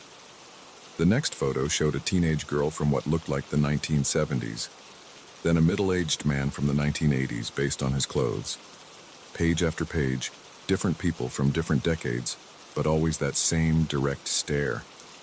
The photos became more recent as I progressed through the album. The film quality improved, colors appeared, then the sharp clarity of digital photos. But that intense stare remained constant. These weren't casual snapshots or posed portraits. Each subject's eyes seemed to pierce through the photograph, like they were actually looking at me right now. I noticed something else too. The backgrounds became increasingly familiar. The most recent photos were clearly taken in this building. I recognized the distinctive crown molding and window frames. A woman from what looked like the early 2000s stood in what had to be my kitchen, though with different cabinets. A man from maybe 2010 in what was now my living room, before the walls were repainted. My hands started to sweat as I neared the end of the album. The final pages held photos from the last few years. The locations were unmistakable now. The hallway outside my door, the stairwell I use every day, the lobby downstairs.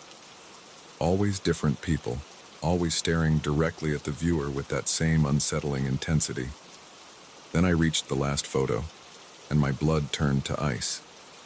It showed a man in jeans and a gray t-shirt taken from behind as he stood on a stepladder, reaching up to unscrew a light fixture. The photo was clearly taken today. Those were my clothes. That was me. I slammed the album shut and spun around, heart pounding. The attic was empty. Just boxes and dust and shadows. But I could feel it now, the weight of dozens of eyes watching me through the photographs.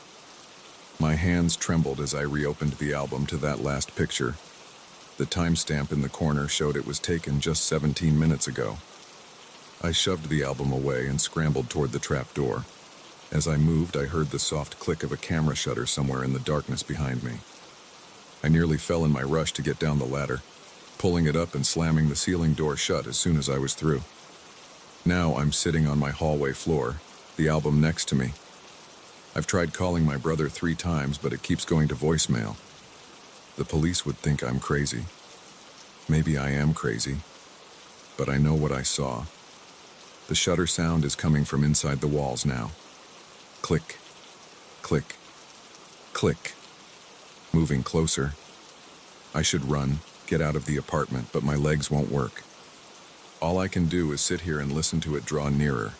Click, click. There's something else too. A new weight in my pocket that wasn't there before. I reach in with trembling fingers and pull out a Polaroid photograph. The image is still developing, but I can already make out my current position. Sitting on the floor, back against the wall, right hand reaching into my pocket. The timestamp shows 3 minutes from now. I hear footsteps in the attic above me now.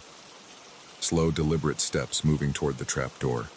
Dust filters down through the cracks. The door handle is starting to turn. Click.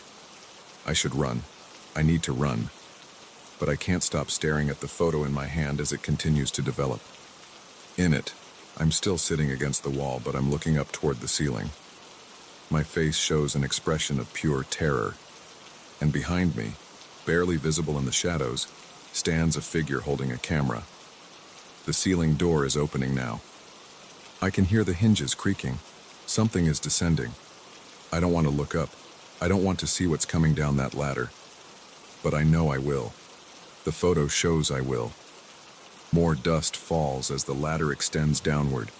A soft thud as it touches the floor. The shutter sounds are closer now. Click, click, click. Heavy footsteps on the metal rungs. 1 step, 2 steps, 3. I force my eyes to stay fixed on the Polaroid in my shaking hands. In the photo, my future self is still looking up, face frozen in horror. The figure behind me is clearer now as the image continues to develop. It's holding an old camera up to where its face should be, but where its face should be, there's only darkness and the glint of dozens of eyes all staring directly at the viewer. The ladder creaks again. 4th step. 5th step. I can feel hot breath on the back of my neck now. The shutter sound is right behind me. Click. In the Polaroid, my expression changes to something beyond terror, beyond sanity. And now I know why. Because I can see it in perfect clarity, the dark figure standing over me, lowering its camera. Where its face should be, there's an impossible sight. A spiraling void filled with countless eyes. The eyes from all the photos in the album, gathered together, staring out from the darkness, staring directly at me. And they're hungry. The breath on my neck grows warmer. A hand touches my shoulder. The shutter sound comes one final time. Click, I look up.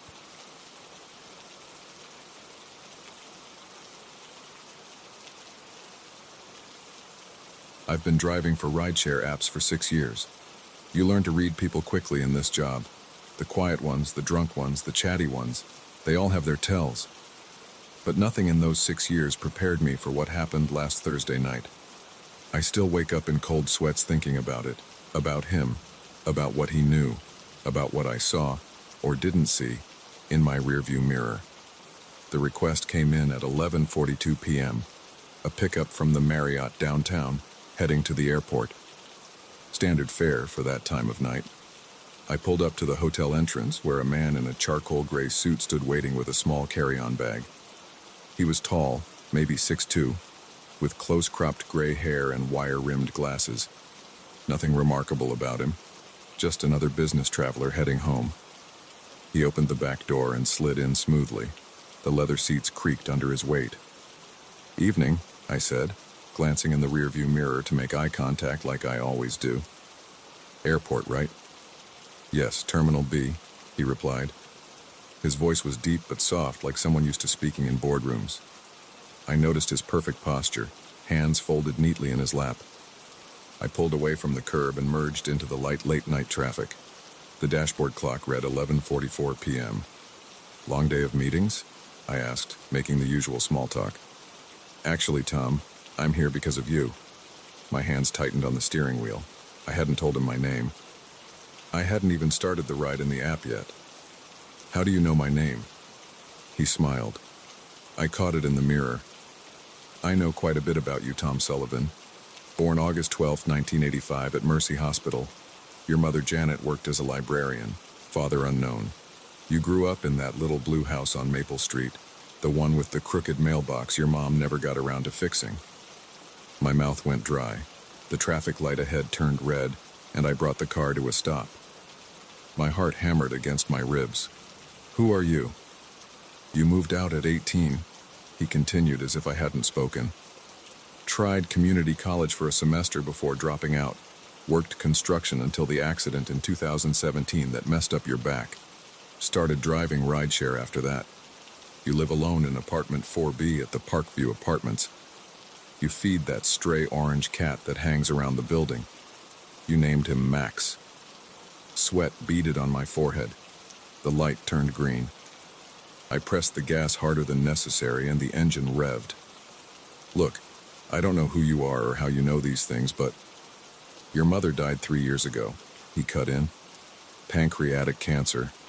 You visit her grave every Sunday with yellow daisies. Those were her favorite." My hands shook on the wheel. "Stop it. You blame yourself for not noticing the symptoms sooner, for not making her go to the doctor when she first started losing weight." I said stop. I jerked the wheel slightly, swerving into the next lane before correcting. A car behind us honked. "You still have her library card in your wallet. You can't bring yourself to throw it away." I grabbed my phone from the mount, ready to end the ride and kick him out. But when I looked at the screen, the app wasn't even open. I hadn't started the trip. "What do you want from me?" My voice cracked. Just to talk, Tom. There are some things you need to know about your father. Ice filled my veins. I don't have a father. Everyone has a father, Tom.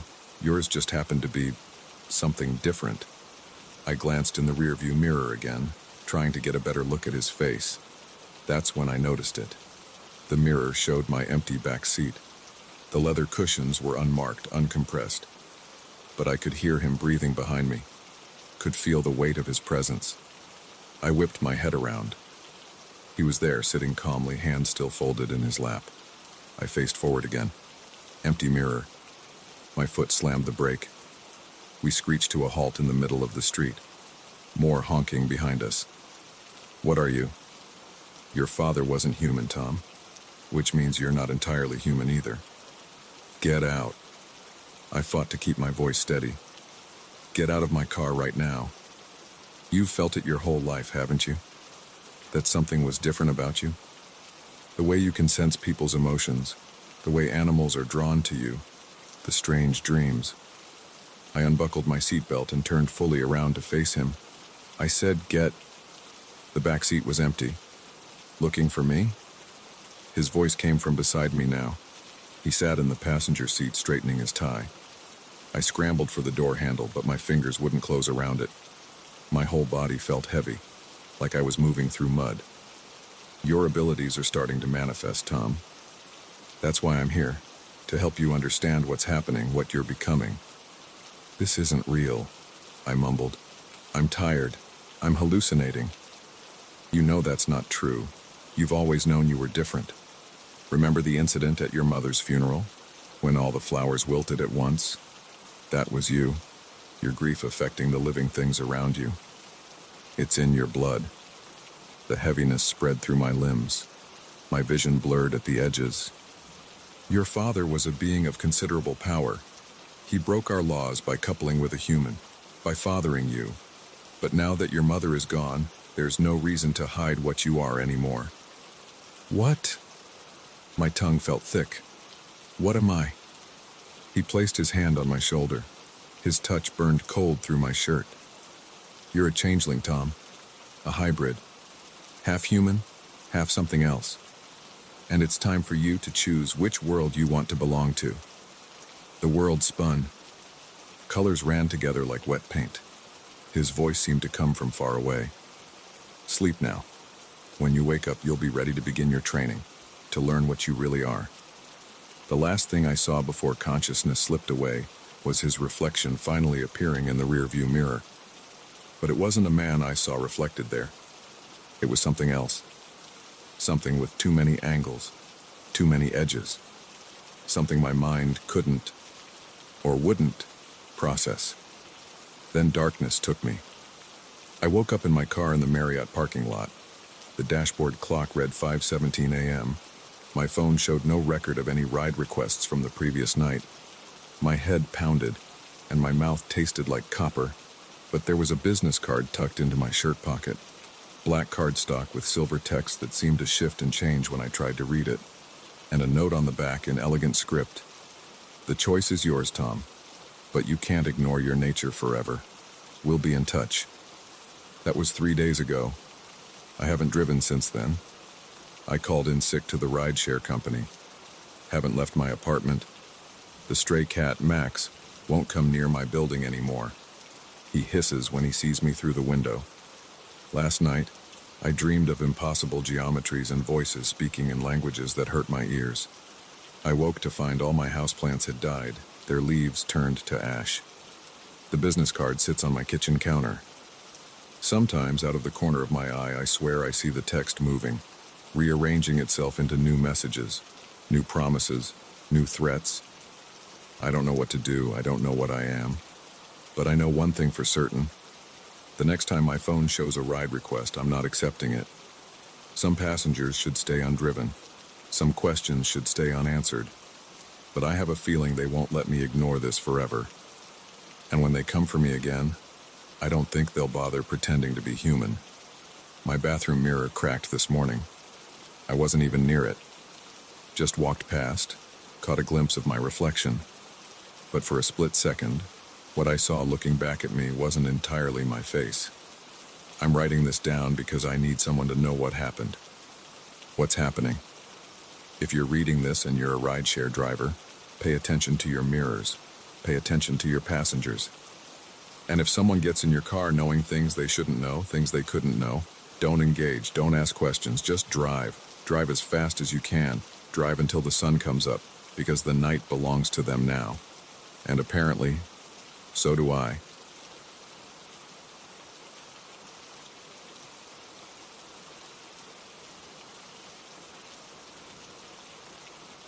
I should have just left that laptop where I found it, but I didn't. Now I can't sleep, can't eat, can't close my eyes without seeing those images. I keep the lights on 24/7, and I've covered every window in my house. Not that it matters. The photos showed he was already inside. It started 3 weeks ago at Murphy's Coffee on 7th Street.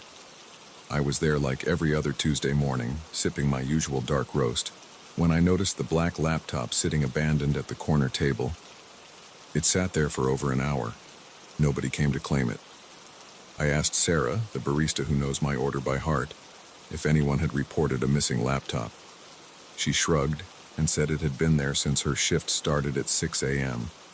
By closing time at 2 p.m., it was still there. Sarah was about to put it in the lost and found box. "I'll take it," I said. "Maybe I can find the owner." I work in IT, so I figured I could dig through the files and find some contact information. Plus, I had a spare charger at home that would fit it. Sarah seemed relieved. One less thing for her to deal with. The laptop was a basic Dell model, maybe 3 years old. No stickers or identifying marks.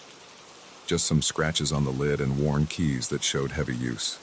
I took it home, plugged it in, and waited for it to charge. That night, after microwaving a frozen burrito for dinner, I sat down at my kitchen table and opened the laptop. It powered on immediately, no password required. The desktop was completely empty except for one folder labeled Home. My first red flag should have been that file name, but curiosity got the better of me. I double-clicked. Inside were hundreds of image files, all numbered sequentially. I opened the first one. My coffee mug slipped from my hand and shattered on the floor. The photo showed my living room, my couch, my TV, my collection of sci-fi novels on the shelf. The image was dark, taken at night, but I could make out every detail. Someone had been inside my house. My hands shook as I opened the next file. My kitchen, shot from the doorway. The dirty dishes I'd left in the sink that morning were clearly visible. Next image. My bedroom, photographed from the corner by my closet. The unmade bed. The laundry basket overflowing with clothes. Image after image showed different angles of my house. All taken within the last week, based on details I could recognize. The half-empty takeout containers in my fridge. The pile of mail on my counter. The jacket I'd thrown over my chair 2 days ago. I slammed the laptop shut and ran through my house, checking every door and window. All locked. No signs of forced entry. I grabbed a kitchen knife and searched every room, every closet, under every bed. Nothing. Back at my kitchen table, I forced myself to look through more photos. Most were from the past week, but as I went deeper into the folder, I found older ones. Months older, years older. All taken inside my house, all showing my daily life in stark detail. In some I could see myself, sleeping, eating, working at my computer, always unaware of the camera. But the most terrifying images were the ones where I could make out a dark figure in the background, standing in doorways, crouching in corners, watching me. I called the police. 2 officers came within 20 minutes. They took the laptop and wrote up a report. Checked my house again. Found nothing. They said they'd investigate, but I could tell they weren't taking it seriously. Just another paranoid civilian with an overactive imagination. That night I couldn't sleep. I sat in my living room with every light on, the kitchen knife close at hand. Every creak of the house made me jump. Every shadow looked like a figure lurking in wait. The next morning I bought new locks for every door and window, installed a security system, set up motion sensor cameras, changed my daily routine. started sleeping at different times, in different rooms, but it didn't matter. 3 days later, I got an email from an address I didn't recognize. The subject line was home. Inside were new photos, me installing the locks, me setting up the cameras, me sleeping on my couch the night before, knife in hand. I moved to a hotel. The photos kept coming. Me checking in at the front desk, me in my room. Always from angles that seemed impossible, from inside walls, from above the ceiling, from places no camera could be hidden. I stopped going to work, stopped answering my phone, spent days researching everyone who'd lived in my house before me, everyone who might have access, found nothing suspicious. The email attachments continued, daily life captured in brutal detail.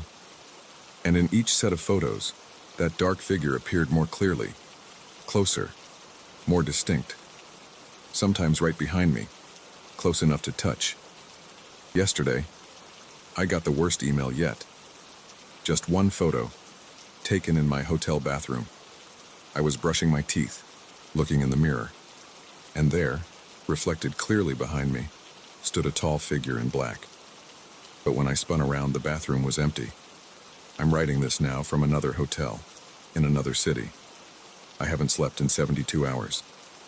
The laptop is gone, but the photos keep coming.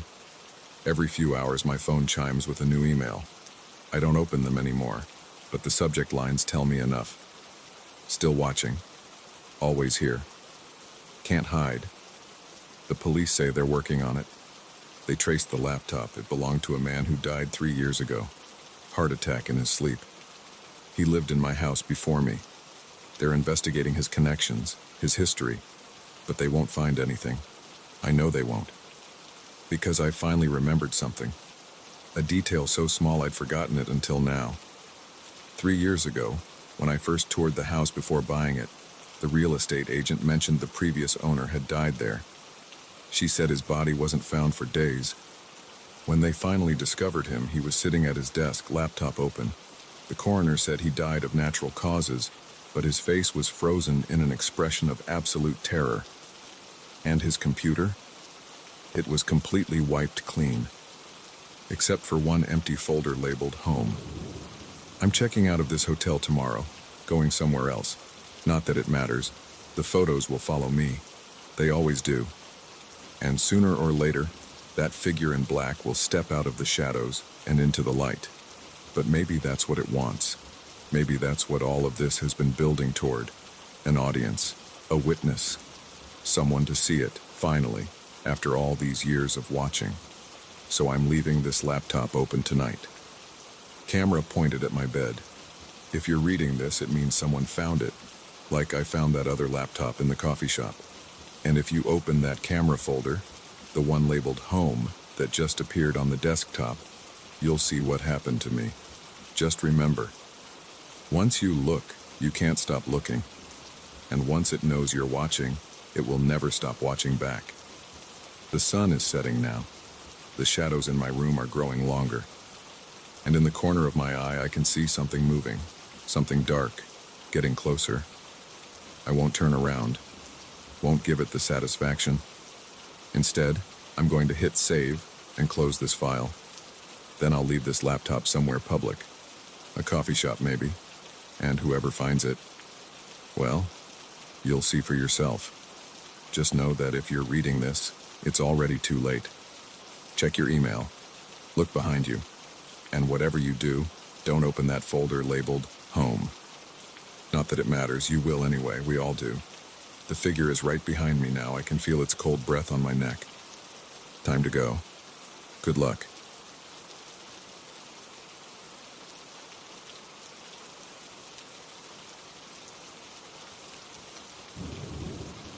The first spot appeared 3 weeks ago. A dark smudge about the size of a quarter right at eye level on my bathroom mirror. I tried to wipe it off with Windex and a paper towel. It didn't budge.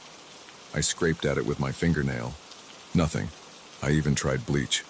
The spot stayed exactly where it was, a perfect black circle that somehow seemed to sit beneath the surface of the glass. 2 days later, I noticed another spot, smaller this time, near the bottom corner. By the end of the week, there were 5 of them scattered across the mirror. I bought a new mirror from Home Depot. The spots appeared on that one too, in exactly the same places, within hours of hanging it up. That's when I started filming. I'm not some paranormal investigator or ghost hunter. I'm an accountant. I deal with numbers, spreadsheets, and tax forms. My name is David Chen.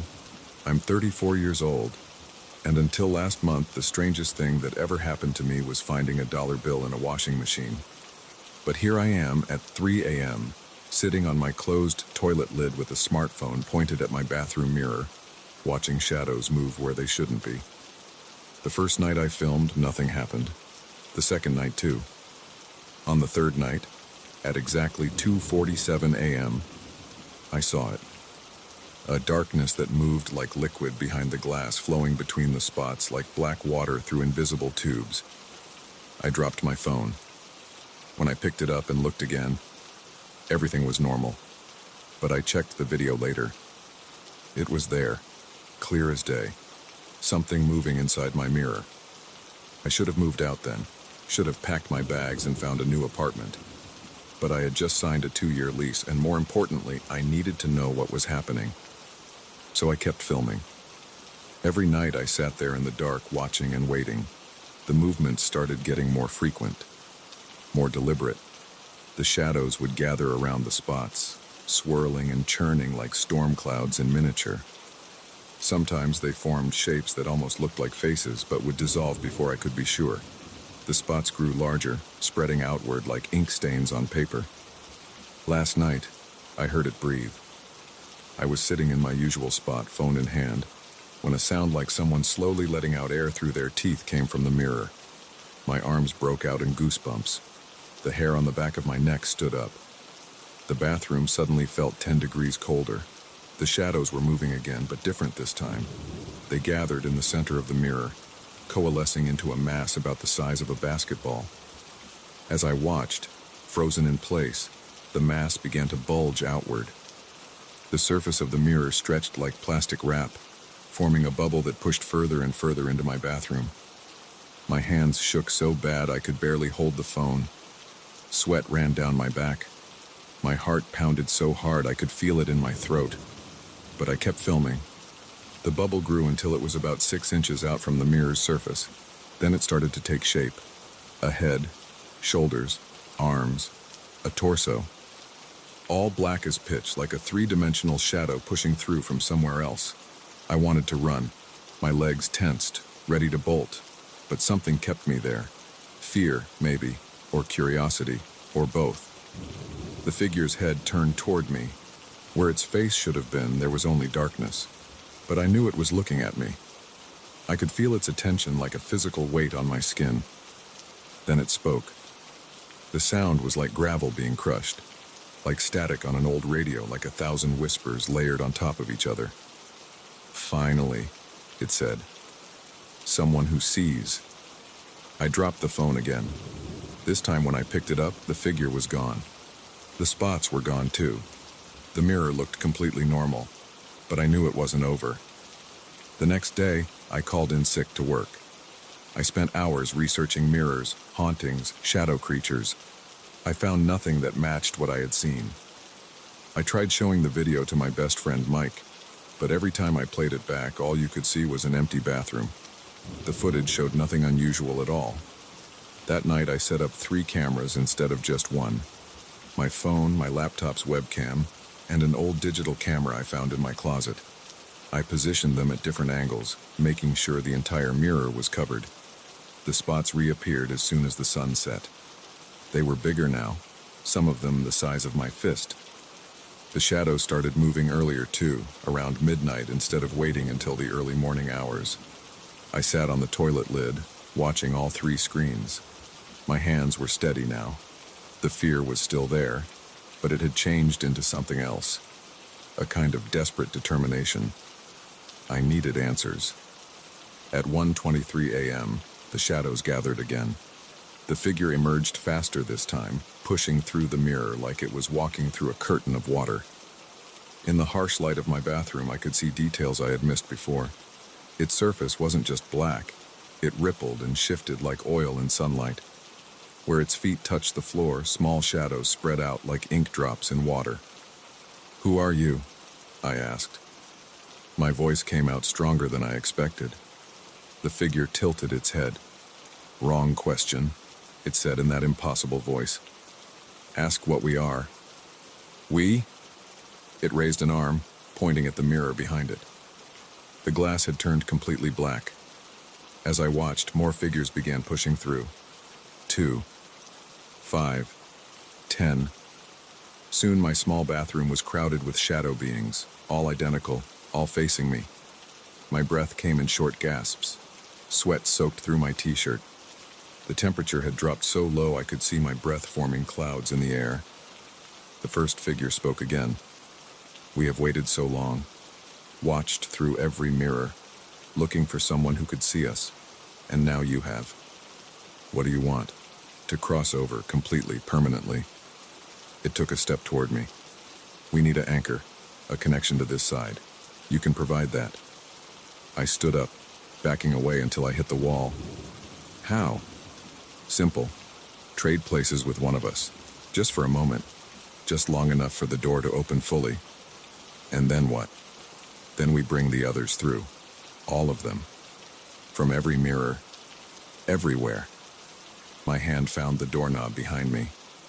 "And what happens to me?" The figure's surface rippled. "You stay on our side. A fair trade." I turned the knob. "No. We weren't asking permission." They moved as one, surging toward me. I yanked the door open and ran. Behind me, I heard that grinding, whispering voice. "You can't run forever. We're in every mirror now. Every reflection. Watching. Waiting. We'll find you again." I slammed my apartment door and drove to a hotel. But when I looked in the rearview mirror, I saw spots beginning to form. That was yesterday. I'm writing this now from my car, parked at a rest stop off I-80. I've covered every reflective surface with duct tape. My phone stays face down. I haven't looked in a mirror since I ran. But I know they're still there, waiting. I can feel them watching, even now. The spots are spreading. I see them in puddles on the ground, in store windows, in the chrome of passing cars. They're getting bigger, more numerous. Sometimes out of the corner of my eye I catch glimpses of movement in reflective surfaces. Dark shapes shifting and flowing. I don't know how long I can keep running. There are mirrors everywhere, reflections everywhere, and they're patient. So patient. I'm posting this as a warning. If you see spots on your mirror that won't go away, don't investigate. Don't film them. Don't watch them. Just run. But most importantly, don't look too closely at any mirrors for a while. You might start to see them too, and once you do, they'll never stop watching. I have to go now. The sun is setting, and I swear I just saw something move in my side mirror. If anyone reads this and knows how to help, please reach out. But don't expect a quick response. I'll be busy covering mirrors and running, always running.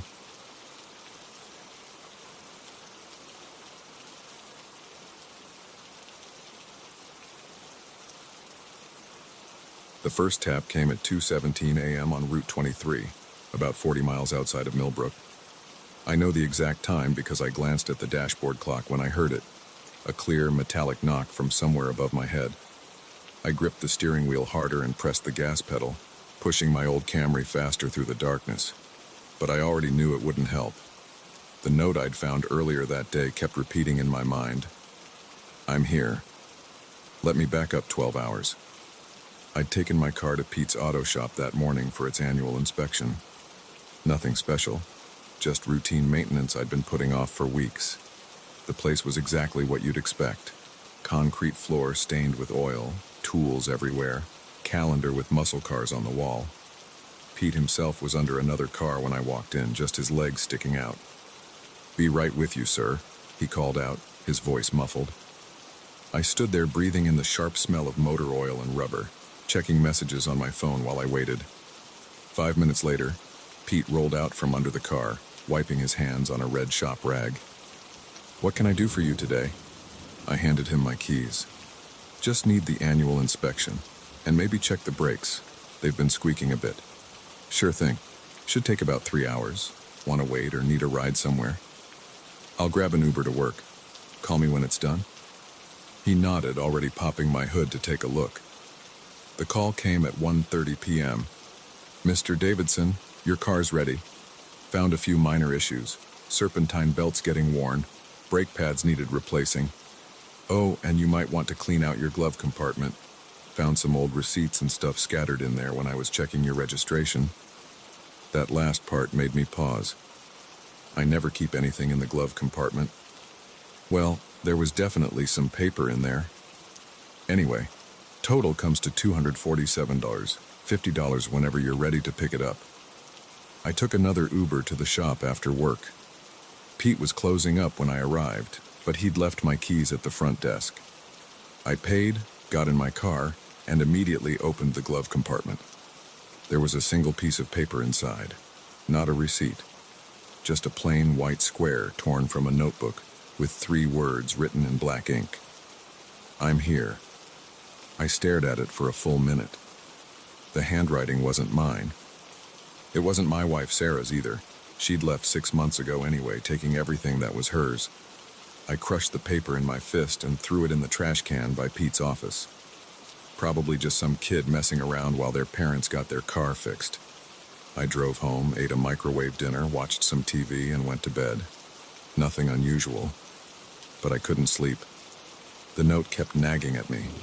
At 1:45 a.m., I got up and went to the garage. I told myself I was being paranoid, but I had to check. I turned on every light in the garage and inspected my car. Under the hood, in the trunk, under the seats, behind the sun visors. Nothing seemed out of place. I was about to go back inside when I noticed the glove compartment was slightly open. Inside was another piece of paper identical to the first. I'm here. My hands started shaking. I'd thrown away the first note. This was a new one. I got in the car and started driving, not sure where I was going. Just needed to move, to do something. The streets were empty at that hour. I turned onto Route 23 heading west, pushing 70 in a 55 zone. That's when I heard the first tap above my head. I jabbed the brakes, slowing to 45. My headlights cut through the darkness ahead, showing nothing but empty road and dense forest on both sides. The tap came again, louder this time, like someone knocking on the roof with their knuckles. My throat went dry. Sweat broke out on my forehead. I reached for my phone in the cup holder, but my hand was shaking so bad I dropped it on the floor. The tapping continued, moving from the roof to the passenger side window. I jerked the wheel, swerving onto the shoulder. The car fishtailed slightly before coming to a stop, kicking up gravel. I switched on the dome light and twisted around in my seat, looking in every direction. Nothing. Just empty seats and dark windows. The tapping stopped. I sat there, engine idling, listening to my own rapid breathing. A semi-truck roared past, making the whole car shake. Its taillights disappeared around a bend, leaving me alone again. I put the car in drive and pulled back onto the road. My hands were cold and clammy on the steering wheel. I kept checking the rearview mirror every few seconds, though I wasn't sure what I expected to see. The next sound wasn't a tap. It was a scrape, long and deliberate, like fingernails dragging across the roof. I fought the urge to slam on the brakes again. The scraping moved toward the back of the car, then stopped at the rear window. "This isn't real," I said out loud. My voice sounded strange and thin in the quiet car. "This isn't happening." The scraping started again, this time moving forward along the driver's side. I could hear it clearly even over the engine and the wind, a horrible scratching noise right next to my head. I pressed the gas pedal to the floor. The speedometer climbed. 65, 75, 85. Something hit the driver's window hard enough to make me yell. I saw a flash of movement in my peripheral vision, but didn't dare turn to look. The tapping returned, faster now, like angry Morse code on the roof. A sign appeared in my headlights. Rest area 1 mile. I took the exit so fast the tires squealed. The rest area was empty except for 2 parked semis, their drivers presumably sleeping in their cabs. I screeched to a stop under a bright security light and jumped out of the car. The roof was covered in scratches, deep gouges in the paint that definitely hadn't been there before, crisscrossing the entire surface. But there was no sign of what had made them. My legs felt weak. I leaned against the car, trying to slow my breathing. That's when I saw it, another piece of paper tucked under the windshield wiper. My hands were trembling so badly I could barely unfold it. "Look behind you." I spun around. Nothing but empty parking spaces and the dark tree line beyond. I turned back to the car and froze. There was someone in the back seat. No, not someone. Something. A shape darker than the surrounding darkness pressed against the rear window. As I watched, paralyzed, it moved. A hand pressed against the glass. Long fingers, too long, spreading out like pale spiders. I ran, sprinted across the parking lot toward the semis, my feet pounding on the asphalt. Behind me, I heard car doors opening and closing. I reached the first truck and started pounding on the door. "Help! Please, somebody help!" The driver's side window rolled down. A heavy-set man with a gray beard peered out, looking annoyed. "What's your problem, buddy?" "There's something..." I turned to point at my car and stopped mid-sentence. The parking lot was empty. My Camry was gone. The truck driver was saying something else, but I wasn't listening. I walked slowly back to where I'd parked, my shoes crunching on loose gravel. There was no sign my car had ever been there. No tire marks, no dropped papers, nothing. I called the police. They arrived 20 minutes later and took my statement, but I could tell they didn't believe me. How could they? I barely believed it myself. They gave me a ride to the nearest town, a place called Miller's Creek, and dropped me at a 24-hour diner. I sat in a booth, drinking bad coffee and waiting for sunrise. At 6:47 a.m., my phone buzzed. A text from an unknown number. "Check the parking lot." My coffee cup clattered against the saucer as I set it down. I walked to the window on shaking legs. My Camry was parked right outside, looking exactly as it had yesterday morning when I picked it up from Pete's. No scratches on the roof. No signs of damage anywhere. I went out to the car. The door was unlocked. In the cup holder was my phone, the same one I was holding in my hand, somehow in two places at once. The glove compartment was open. Inside was a final note. "See you tomorrow." I left the car there, took a bus home, and called a tow truck to pick it up. They brought it to my house that afternoon. I haven't driven it since. It's sitting in my garage right now, covered with a tarp. Sometimes at night I hear tapping coming from under the cover. I don't look, I don't check, and I definitely don't open the glove compartment. But I know what I'll find if I do. Another note. Another promise. Because whatever got in my car that night isn't finished with me. It's still here. Waiting. I know this because every morning, no matter how many times I throw them away, there's a piece of paper on my kitchen counter. Always the same 3 words. I'm here.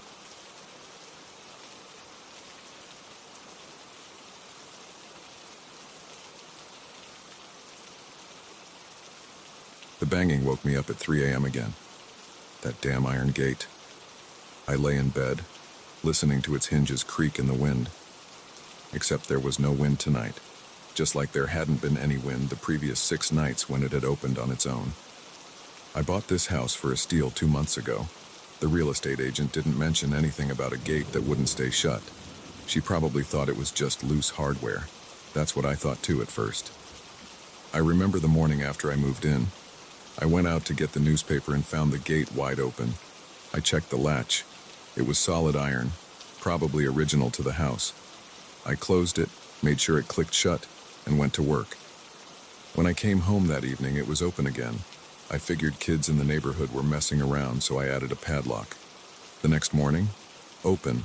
I replaced the padlock with a bigger one. Open. Added a chain. Open. Installed a security camera. The footage showed the gate swinging open at 3 a.m., but no one touching it. The infrared sensor didn't pick up any heat signatures either. Just the gate, swinging open like someone had pushed it, then staying that way until I closed it in the morning. Tonight was different. Tonight I wasn't going back to sleep.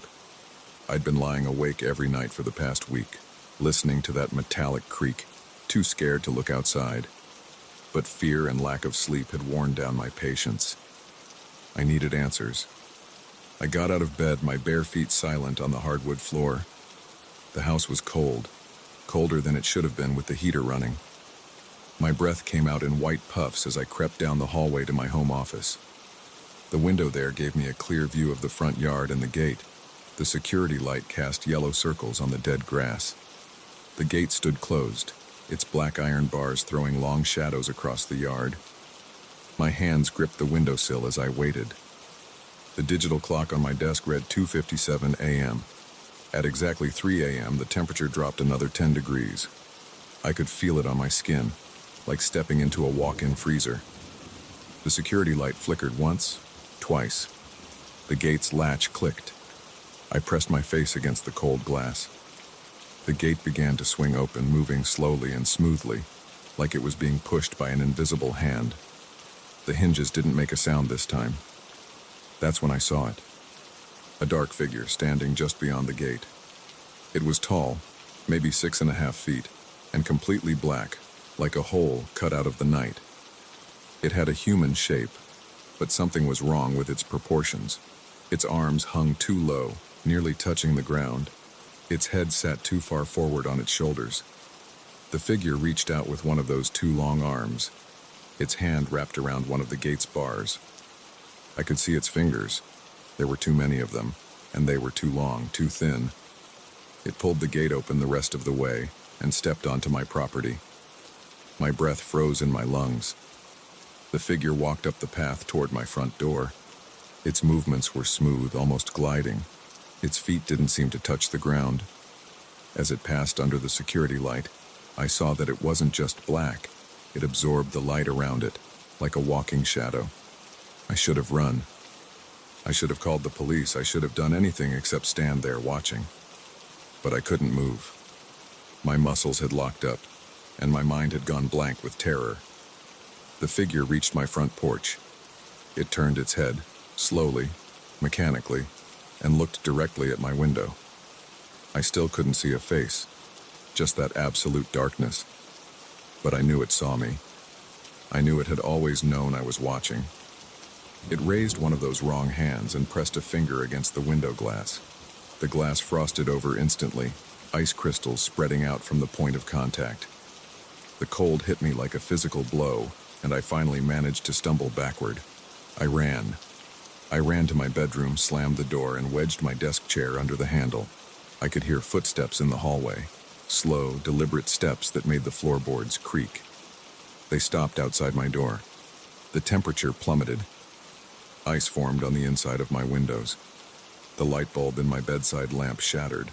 I huddled in the corner, wrapping my arms around myself, trying to stop shaking. Something scraped against my door, not knocking, but dragging those long fingers across the wood. The sound went on, getting lower and lower, until it was below the range of human hearing. I could feel it in my bones. The doorknob turned. The chair legs scraped against the floor as something pushed against the door. Wood splintered. The chair held, but I knew it wouldn't for long. I fumbled for my phone with numb fingers. Who would I even call? What would I say? Hello, police? There's a shadow person trying to break into my bedroom. They'd think I was crazy or drunk. The pressure on the door suddenly released. The footsteps moved away back down the hallway. I heard the front door open and close. Through my frosted window, I saw the figure walk back down the path, through the gate. It turned, closed the gate carefully behind it, and vanished. I didn't sleep that night, or the next night, or the night after that. I stayed at a hotel for a week, but I had to come back eventually. I couldn't afford to keep paying for rooms, and I couldn't sell the house. Who would buy it after I told them about the gate? So I started sleeping during the day and staying awake at night. I installed more security cameras, motion sensors, infrared detectors. I bought an electronic lock for the gate that required a fingerprint to open. None of it mattered. Every night at 3 a.m. the gate would open. The figure would walk up to my house, try my door, and leave. I started researching the house's history. The previous owner had died here. Heart attack, according to the official records. Before him, a family had lived here for 20 years without incident. Before them, Another family, also no problems reported. But when I dug deeper, I found something interesting. The original owner, the one who built the house in 1887, had been a judge. A hanging judge, they called him. He'd sentenced 27 men to death during his career. And according to local legend, he'd had a special routine. Every night at 3 a.m., he'd walk out to check his gate, making sure it was locked. He was paranoid about escaped convicts coming for revenge. They found him dead by that gate one morning. The official cause of death was a heart attack, but his face was frozen in an expression of terror. The gate was wide open. That was 3 months ago. I still live in the house. I still hear the gate open every night at 3 a.m. I still see the figure walk up to my door, try to get in and leave. I've gotten used to it in a way. It's just part of my routine now. Wake up at sunset, check the cameras, make coffee, wait for my visitor. Sometimes I think about trying to talk to it, to ask it what it wants. But then I remember those 2 long fingers on my window, that faceless head turning to look at me, and I stay quiet. The gate is closed right now. The sun is setting. In a few hours it will open again. The figure will come again. And I'll be watching, just like I watch every night, wondering if tonight will be the night it finds a way in. I've thought about removing the gate entirely, but something tells me that would only make things worse. The gate seems to be containing something, limiting it somehow. It can only come when the gate opens, and it always has to leave when it closes. If I took away that boundary, I don't want to think about what might happen, so I leave the gate up. I watch it open every night. I listen to those footsteps on my porch, and I wait, knowing that sooner or later, something will have to change. Either the figure will stop coming, or it will find a way in. Or maybe I'll finally work up the courage to face it. But until then, I sit in my office every night watching through my window. The security light flickers, the temperature drops, the latch clicks, and the gate swings open. Last night, something different happened. The figure came as usual, but instead of trying my door, it stood on the porch for a long time. Then it turned and looked at my window again. This time I didn't look away. We stayed like that for what felt like hours, though my clock only showed minutes passing. Then it raised its hand and waved. A simple, almost friendly gesture, completely at odds with its otherworldly appearance. Before I could process what I was seeing, it turned and left, closing the gate behind it as always. I don't know what that means. I don't know if it's trying to communicate, or if it's just toying with me. But I know I'll be at my window again tonight, watching, waiting, wondering if it will wave again. The sun has almost set now. My coffee is getting cold. The gate stands closed, innocent in the fading light. But I can feel the night coming. And with it, my visitor. Sometimes I catch myself checking the gate during the day, making sure it's still there, still solid. It looks different in sunlight. Just an old iron gate, nothing special about it. The kind of gate you'd see in any historic neighborhood. But I know better now. I know what it becomes at night. The real estate agent called me last week. She asked if I was happy with the house, if everything was working out. I told her yes. What else could I say? I've stopped trying to tell people about what happens here.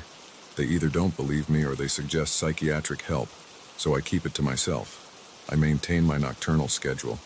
I watch the gate every night, and I wonder how long this can go on. Will I spend the rest of my life this way, a prisoner in my own home? Will I eventually snap and try to confront the figure? Or will it finally get tired of our nightly routine and find a way past my door? The sun has set completely now. The security light has clicked on, casting those familiar yellow circles on my dead lawn. In a few hours, the gate will open. My visitor will come, and I'll be watching, just like always. Maybe tonight will be different. Maybe tonight I'll learn why it comes here. Maybe tonight will be the night everything changes. Or maybe it will be just another night of watching and waiting, adding another entry to my growing log of visits. Another sleepless night in a house that never feels quite like home. The gate stands closed. For now.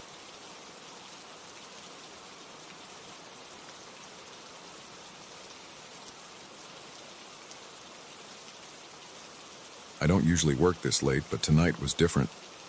The Anderson account needed my attention, and I couldn't afford any mistakes.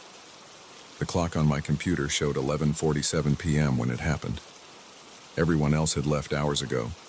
Even the cleaning crew had finished their rounds and disappeared into the night. Our office occupies the entire 14th floor of the Riverside building, an aging structure from the 1960s that's seen better days.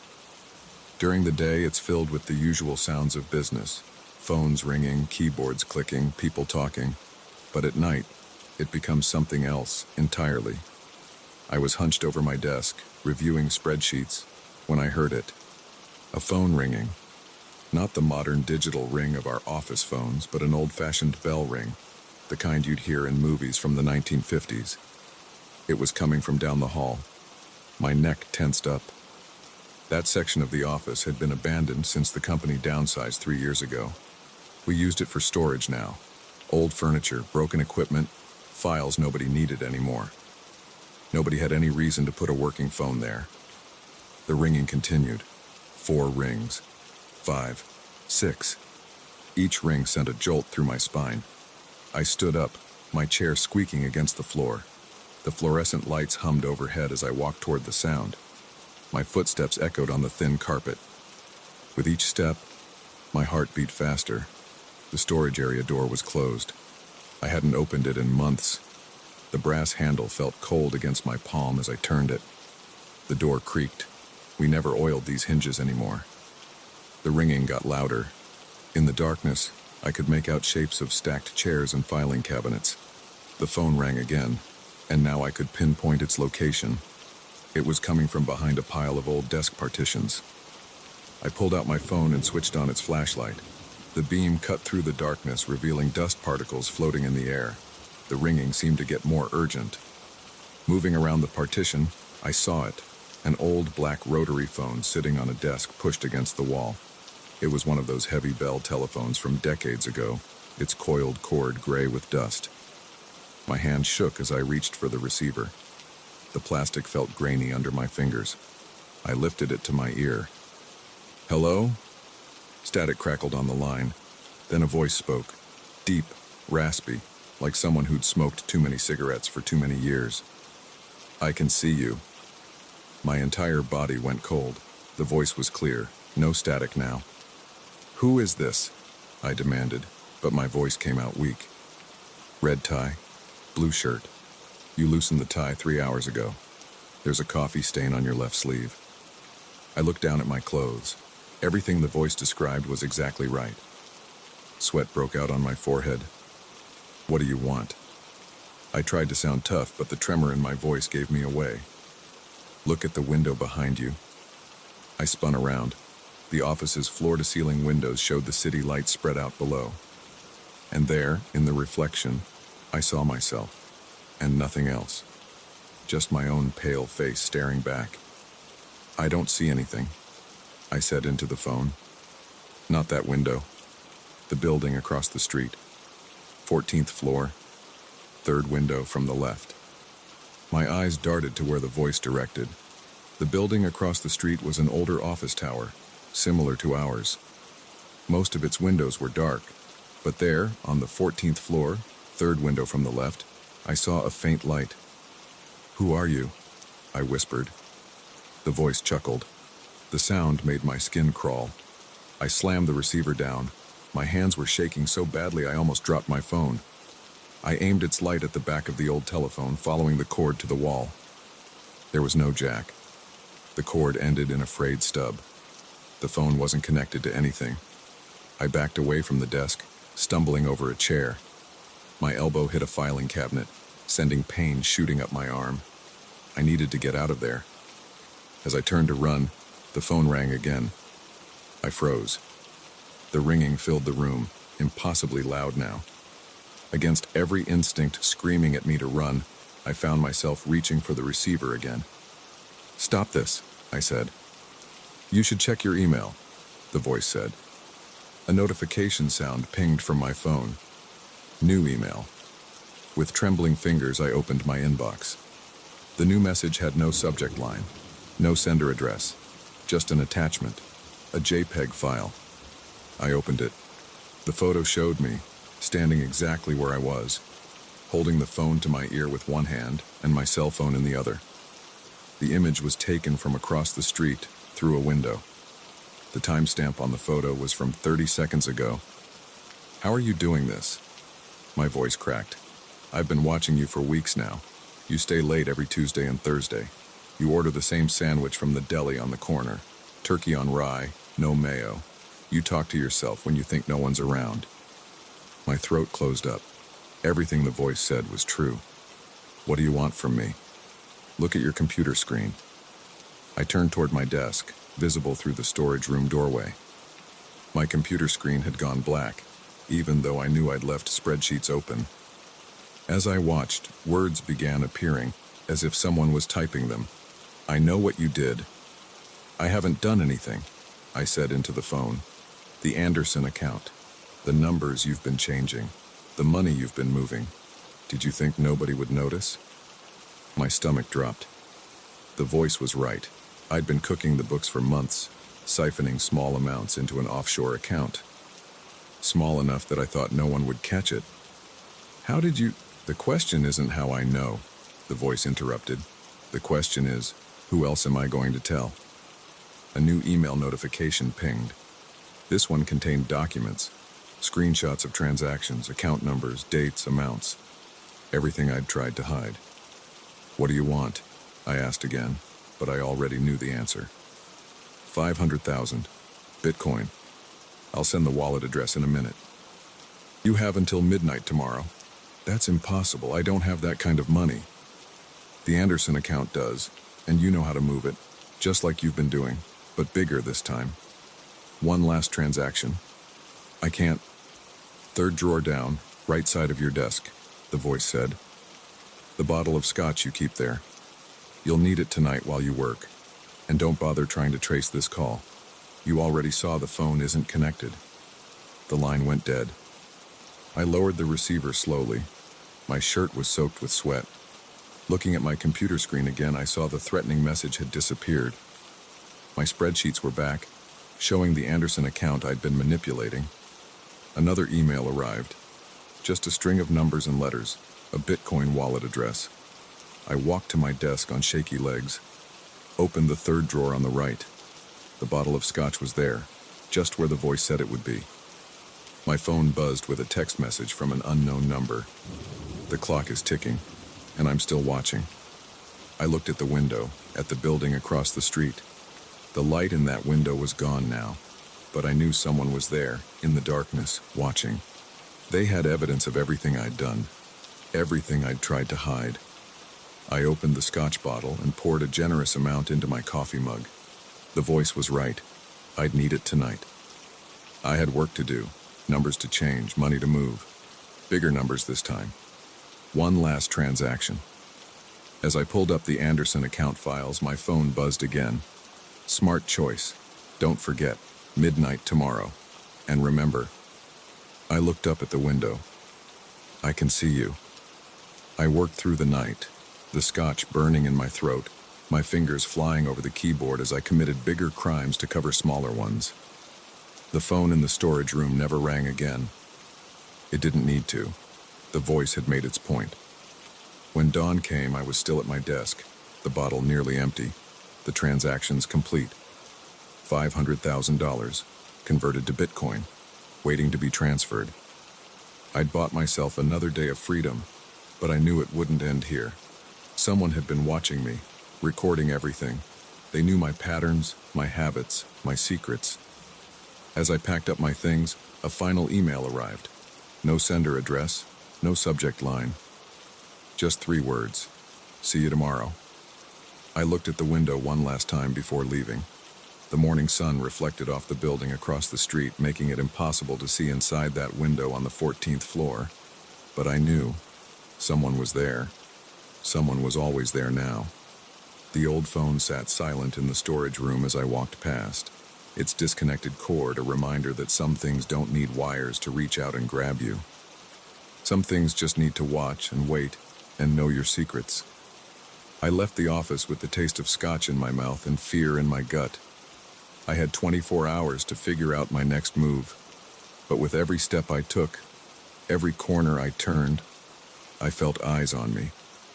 And somewhere, in an office across the street, someone was watching, waiting for midnight. The security guard nodded as I passed through the lobby. "Working late again, Mr. Thompson?" I forced a smile. "You know how it is, Joe. Some things just can't wait till morning." If he noticed my rumpled clothes or the smell of scotch, he didn't mention it. I pushed through the revolving door into the early morning air, joining the first wave of commuters heading to work. They all looked so normal, so unburdened. None of them knew what it felt like to be watched, to have their secrets exposed, to be caught in a trap of their own making. My phone buzzed one last time as I reached my car. Another unknown number. "Drive safe. I'd hate for anything to happen to you before our deadline." I started the engine and pulled out into traffic, checking my rearview mirror every few seconds. The building grew smaller behind me, but I couldn't shake the feeling of being watched. The voice had said they'd been watching for weeks. How many other things did they know? How many other secrets were they waiting to reveal? I had 24 hours to find out. 24 hours before I had to make a choice. Pay the money and hope they'd disappear, or what? Go to the police? Turn myself in? Every option led to disaster. The morning sun filled my windshield, but I felt cold. Somewhere in the city, someone was watching me through a lens, recording my movements, collecting my secrets. And all I could do was wait for midnight, when the old phone would ring again with its impossible connection, and the voice would tell me what came next. Some things don't need wires to destroy you. They just need to watch and wait and know exactly where to strike.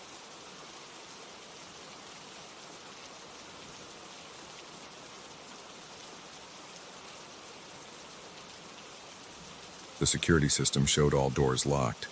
The cameras revealed nothing unusual. The police found no signs of forced entry.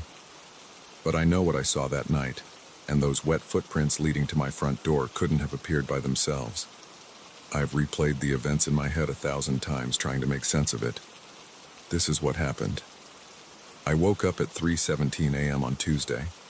My throat felt like sandpaper, and my mouth tasted stale. I hadn't drunk enough water that day. I never do when I'm working from home. The bedroom was quiet except for the soft whir of the ceiling fan and Sarah's steady breathing beside me. I sat up slowly, careful not to wake her.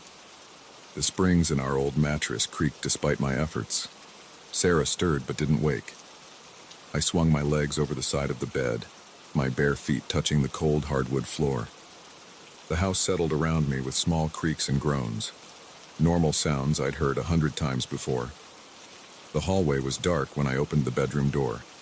The nightlight we usually kept plugged in near the bathroom had burned out again.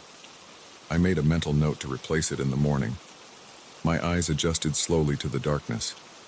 The outline of the stair railing emerged from the shadows, a pale guide in the gloom. I walked to the top of the stairs, my hand finding the smooth wooden banister. 15 steps down to the first floor. I knew them by heart after living here for 6 years. The first 2 steps creaked. They always did. The third step was silent. The fourth creaked again. Halfway down, I stopped. Something felt wrong. The darkness at the bottom of the stairs looked different, denser somehow. I squinted, trying to make out shapes in the gloom. That's when I saw it. A shadow, darker than the surrounding darkness. It stood motionless on the bottom step, roughly the size and shape of a person. But it was too dark to be a normal shadow. It seemed to absorb what little light there was, creating a void in the shape of a human figure. My hand gripped the banister harder. The wood groaned under my fingers. I couldn't move. My breath came in short, sharp bursts. My heart pounded so hard I could feel it in my throat. The shadow didn't move. It just stood there as if waiting. I tried to convince myself it was just my eyes playing tricks. Lack of sleep, too many late-night horror movies, the basement door casting weird shadows. But I knew our basement door was on the other side of the house, and this shadow looked solid, real. My mouth went even drier. Sweat beaded on my forehead despite the cool air. I needed to turn on the lights. The switch was at the bottom of the stairs, just past where the shadow stood. My legs wouldn't move. I forced myself to take another step down. The stair creaked, a sound that seemed impossibly loud in the silence. The shadow remained still. Another step, another creak. 5 more steps to go.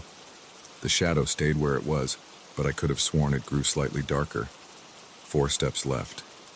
My palms were sweating now, slipping slightly on the banister. 3 steps. My heart was beating so fast I thought it might explode. 2 steps. I could feel the cold radiating from the shadow figure. 1 step. I lunged for the light switch, my hand slapping against the wall.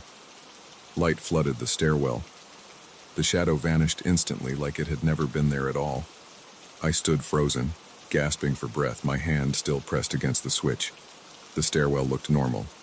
No sign of any intruder. No strange shadows. Just the familiar beige walls, hardwood steps, and white painted banister. I let out a shaky breath and tried to slow my racing heart. That's when I noticed the footprints. Wet footprints marked the hardwood floor, leading from the bottom step to the front door. They were clearly defined, the shape of bare human feet, water darkening the wood. I followed them with my eyes. They went straight to the front door, which was still locked with both deadbolts engaged. I checked the door. The chain was still latched. Both deadbolts were secure. The security system's LED display showed green, no breaches, all sensors intact. I touched one of the footprints. The wood was definitely wet. My hands shook as I pulled out my phone and opened the security app. The camera feed showed nothing unusual in the last few hours. Just an empty foyer. No sign of any intruder. No shadow figure. But the footprints were right there in front of me, water slowly seeping into the wood. I ran back upstairs, taking the steps 2 at a time. I burst into our bedroom, startling Sarah awake. "What's wrong?" she asked, sitting up and rubbing her eyes. "Are you okay?" "Call the police," I said, already dialing 911 myself. "There's someone in the house. Or there was. I don't know." The police arrived 12 minutes later.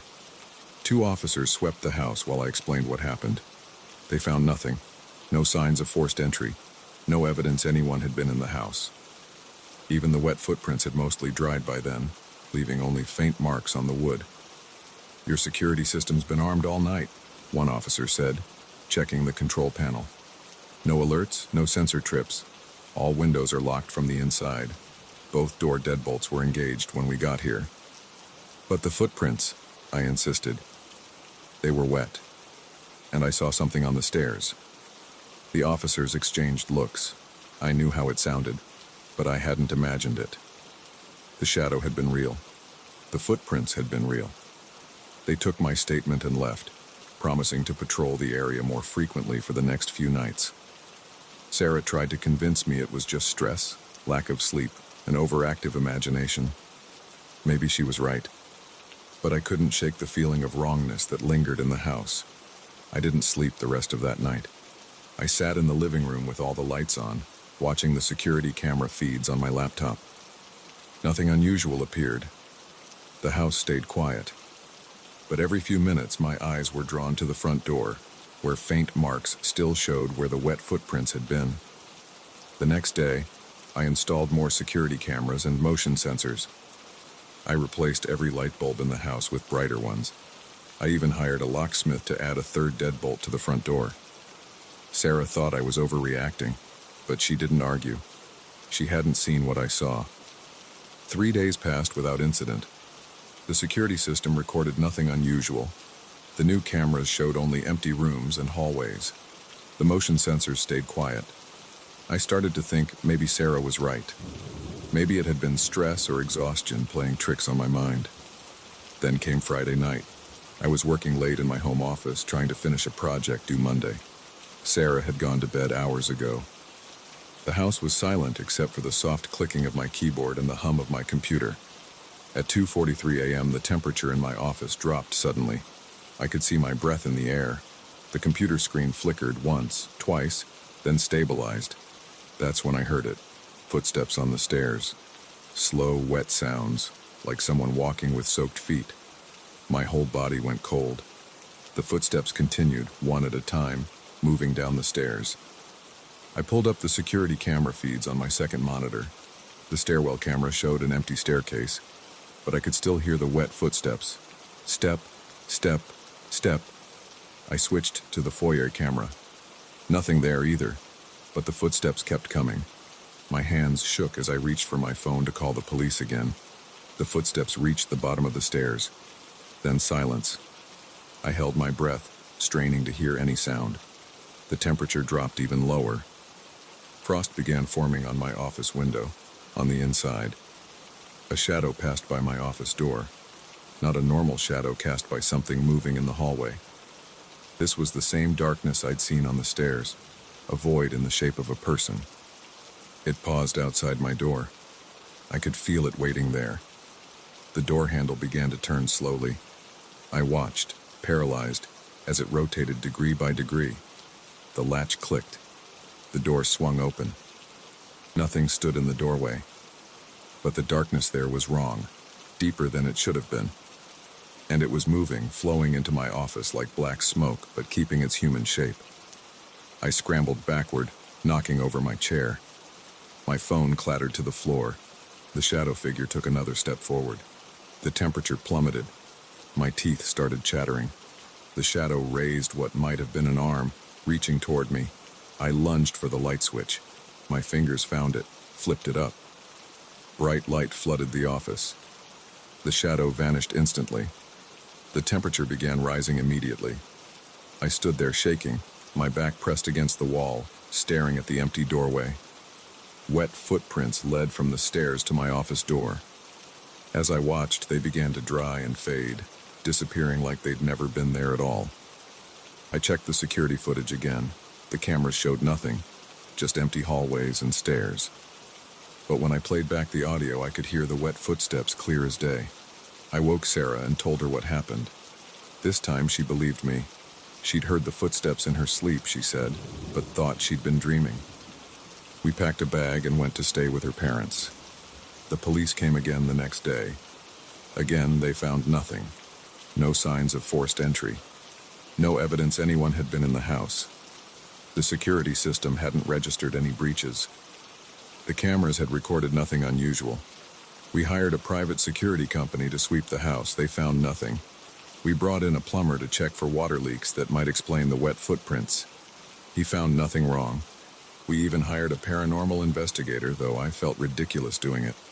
She spent a night in the house with her equipment but recorded nothing unusual. We moved out 2 weeks later. The house sold quickly. The real estate market was hot and the neighborhood was desirable. We didn't tell the buyers about what happened. What could we say that wouldn't sound crazy? I still check the security cameras sometimes, accessing them remotely through the app we never uninstalled. The new owners haven't reported anything strange. The cameras never show anything unusual.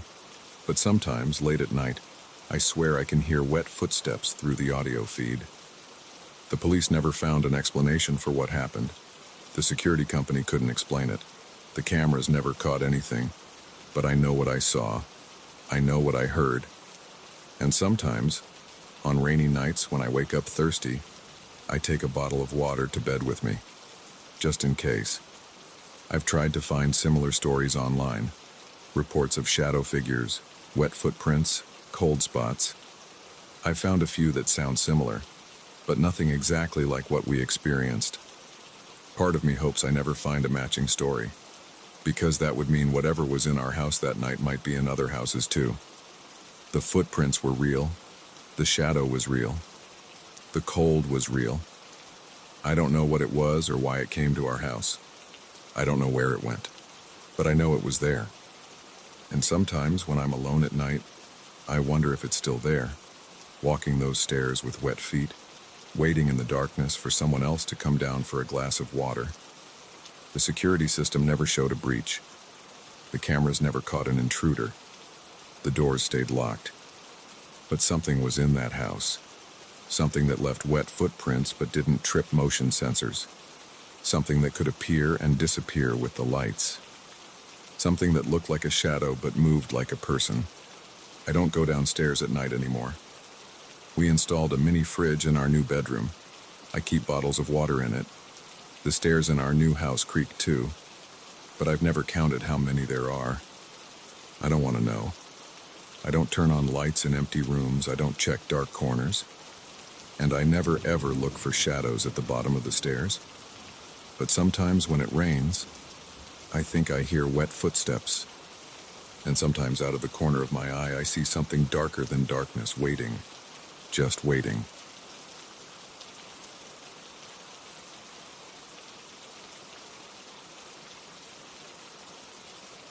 The first time I heard it, I was 400 feet up Victory Wall in the Adirondacks. I yelled, "On belay," and waited for my voice to bounce back. What came instead made my hands go cold on the rope. It was my voice, all right, but wrong. The echo dragged the words out longer than I'd spoken them, dropped them an octave lower, and added pauses I hadn't made. On lay. The sound hit me like a punch to the gut. I've been climbing for 15 years. Done every major wall from El Capitan to Half Dome. Never had vertigo, never lost my nerve. But standing there on that narrow ledge, hearing that twisted version of my own voice, my legs started shaking. "Testing, testing!" I shouted again. Nothing came back, just the wind and distant birds. I pulled out my phone to record, but the moment I hit the red button, complete silence. I tried 5 more times. Same result. Dave, my regular climbing partner, had bailed on this trip last minute. Something about his kid being sick. So here I was, doing a solo climb. First mistake. The rest of that day went normal. I finished the route, got back to my car, drove to the motel. Couldn't shake the feeling something was off, but I chalked it up to being alone. Sleep came hard that night. I kept jerking awake, thinking I heard someone talking. Next morning, I headed to Poco Moonshine Mountain. Easier climbs there, but more isolated. Should have been my second warning sign, going deeper into nowhere after what happened. But I had a week of vacation time, and I wasn't going to waste it because of some weird echo. The approach hike took 2 hours. No other cars in the lot, no other climbers on the trail. Perfect blue sky day, temperature in the mid-60s. I started up a route called the Garter. Simple 5, 8. Nothing technical. Halfway up the first pitch, I needed to check my route. "Route check," I called out, habit from climbing with partners. The echo came back immediately. "Route, check, check, check." Each repetition deeper, slower, with gaps between words that stretched too long. My hands started sweating. The holds felt greasy. I fumbled for my phone, almost dropped it, finally got the camera rolling. Dead silence. Not even normal echo. "Hello?" I tried. The response hit me from multiple directions. Low, hello. The last one sounded like it came from right behind me. I spun around so fast I scraped my arm on the rock. Nobody there. Of course, nobody there. I was hanging 200 feet up a cliff face. I started climbing faster. My breathing got ragged. Sweat ran into my eyes. I made it to the anchor point and set up my rappel, hands shaking so bad I had to double-check every knot. As I started to lower myself, I said out loud, "Stupid, stupid habit. Rappelling." The echo stretched it out like taffy. Rap, pel, ling, ing, ing. Each iteration darker, deeper, more distorted. Like something trying to learn how to speak by copying me but getting it wrong. I hit the ground running, literally running, stumbling over rocks and roots back to the trail. Got to my car, peeled out of there, gravel spraying. Drove straight to the nearest town, Lake Placid, and got a room at the Holiday Inn. Sat there all night with the TV on loud, jumping at every sound. Next morning I almost went home, should have gone home, but I've never backed down from a climb, never quit mid-trip. Stupid male ego. So instead, I drove to a different area, Beer Walls. Popular spot, usually crowded. Not that day. Parking lot empty again. But the routes there were short, easy. I could bang out a few quick climbs and still feel like I accomplished something before running away. First climb went fine. No echoes. I started to relax. Maybe it had just been stress, lack of sleep, being alone too long. I set up for a second route. Climbing, I called out. Pure muscle memory. Shouldn't have said anything. The response came from the rock face. Climb. Ing. Climb. The last word sharp, loud, almost angry. My harness suddenly felt too tight. The rock in front of me looked wrong. The holds I'd been about to grab seemed further apart, the angle steeper. I knew it was just panic playing tricks on my eyes, but knowing didn't help. I tried to control my breathing, tried to think rationally, got out my phone again, determined to document this. Hit record, complete silence. "Show yourself," I screamed. Bad move. The echo exploded around me. Show, self. Each repetition came from a different direction, overlapping, creating a chorus of my own voice distorted into something inhuman. I dropped my phone. It bounced once and skittered over the edge. I didn't even watch it fall. I was too busy getting out of there. Back at the hotel, I called Dave, told him everything. He listened quietly, then said what any sane person would say, that I was stressed, tired, probably dehydrated. Told me to come home, get some rest. I agreed, packed my gear that night, planning to leave first thing in the morning. But as I was throwing stuff in my duffel bag, I got angry. At myself, at whatever was happening, at the idea of running away.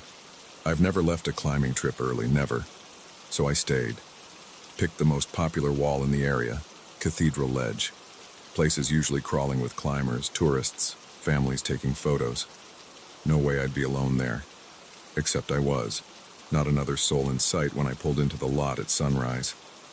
The morning fog still clung to the base of the cliff. I got out of my car, heart already hammering. "Hello?" I called out. My voice sounded thin in the morning air. The echo came back like a swarm. Low, hello, low. Different pitches, different speeds, all wrong. All my voice, but not my voice.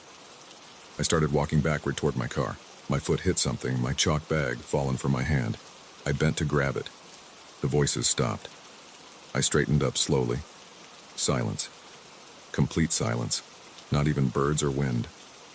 Then I heard it, right beside my ear, in my own voice, but stretched and warped. Bend. Down. Again. I ran. Dropped everything. Gear, chalk bag, car keys. Just ran blind through the parking lot onto the road. Flagged down the first car I saw, an old guy in a pickup. He took one look at my face and let me in. I called the police from his phone. They found my car, my gear. Nothing else. No evidence of anyone else being there. No recordings, not on my phone, which they found smashed at the base of beer walls, not on the GoPro in my gear bag. That was 3 months ago. I haven't climbed since. Haven't gone higher than a stepladder. I've been through every rational explanation. Stress, altitude sickness, carbon monoxide from a faulty camp stove, hidden speakers, other climbers playing tricks. None of them fit. Last week, I got a letter from Dave. He's planning a climbing trip to the Adirondacks. Wants me to come along, get back on the horse. Says he's found some interesting new routes on Victory Wall. I haven't answered yet, but sometimes, late at night, I catch myself thinking about those cliffs, about what's up there waiting, about whether those echoes were trying to tell me something. Sometimes I pick up the phone to call Dave and accept his offer, but then I remember that last voice, so close to my ear, and I put the phone down. But here's the thing that really keeps me up at night. I never told anyone exactly what that last echo said. Not Dave, not the police, not even in this story until now. Because it didn't just say, "Bend down again." It said, "Bend down again, Mike." I never said my name out loud during that entire trip. I've moved since then, changed my phone number, stopped climbing. But every now and then, when I'm alone in my apartment, I hear something that sounds like an echo, like my own voice coming back wrong. And sometimes, just sometimes, I think about going back, about climbing up that wall one more time, about finally recording that voice, proving I'm not crazy. But then I remember something else. Whatever it was, it learned my name. What else could it learn if I gave it another chance? So I stay away from mountains now. Stay away from cliffs and caves and anywhere else an echo might live. I've learned to stop talking to myself, even in whispers. Because sometimes when you speak into the void learns how to speak back. Last night, my smoke alarm started beeping. Low battery. Standing on a chair to change it, I caught myself before I could say, "Almost got it," out loud. But in the silence after, I heard it anyway. My voice, but not my voice. Speaking words I hadn't said. Most got you. I'm moving again next week. Ground floor apartment this time. No high places, no empty spaces, no echoes. But sometimes I wonder if it even matters. Because once something learns your voice, learns your name, how far do you have to run before it forgets? I don't know. I try not to think about it. Try not to speak when I'm alone. Try to convince myself it was all in my head. But right now, as I'm typing this, I can hear something in the next room. Something that sounds like my voice, practicing words I haven't spoken yet. I should stop writing. Should delete this whole thing. Should pack my bags and move somewhere crowded and noisy, where no echo could possibly find me. But I know it wouldn't matter. Because the truth is, we all talk to ourselves sometimes. We all make sounds that can be learned, copied, twisted. And somewhere out there, in the spaces between echoes, something is always listening, waiting, learning. I'm going to stop typing now. Going to close my laptop, turn on all the lights, play music loud enough to drown out any other sounds. But before I do, I need to tell you one last thing. If you're ever alone in the mountains and you hear your own voice coming back wrong, don't answer. Don't try to record it. Don't try to understand it. Just run. Run before it learns your name too. Because an echo isn't supposed to know things you haven't said. An echo isn't supposed to wait until you're alone. An echo isn't supposed to practice. And most importantly, an echo isn't supposed to follow you home.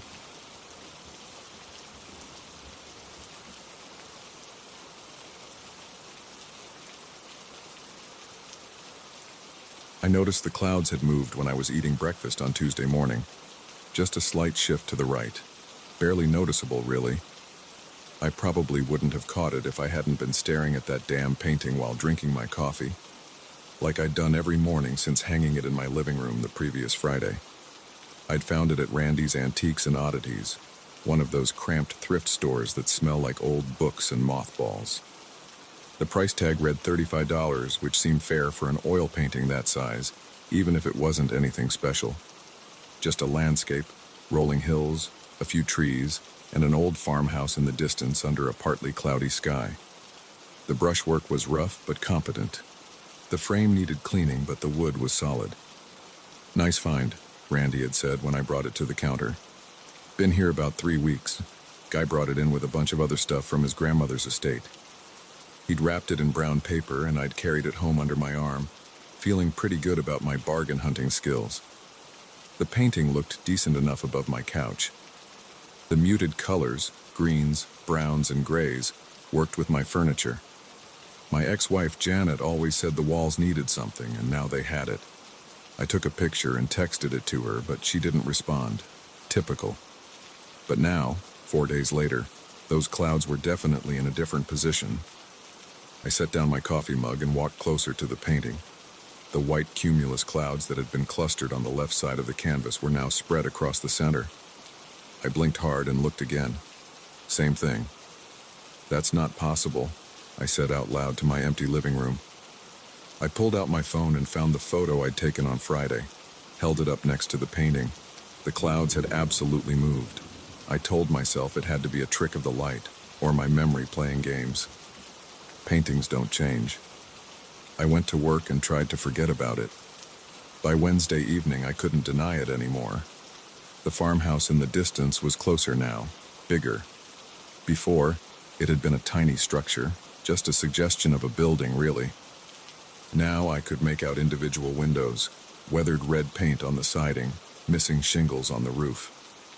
The tree line behind it had thinned out too, revealing more of the structure.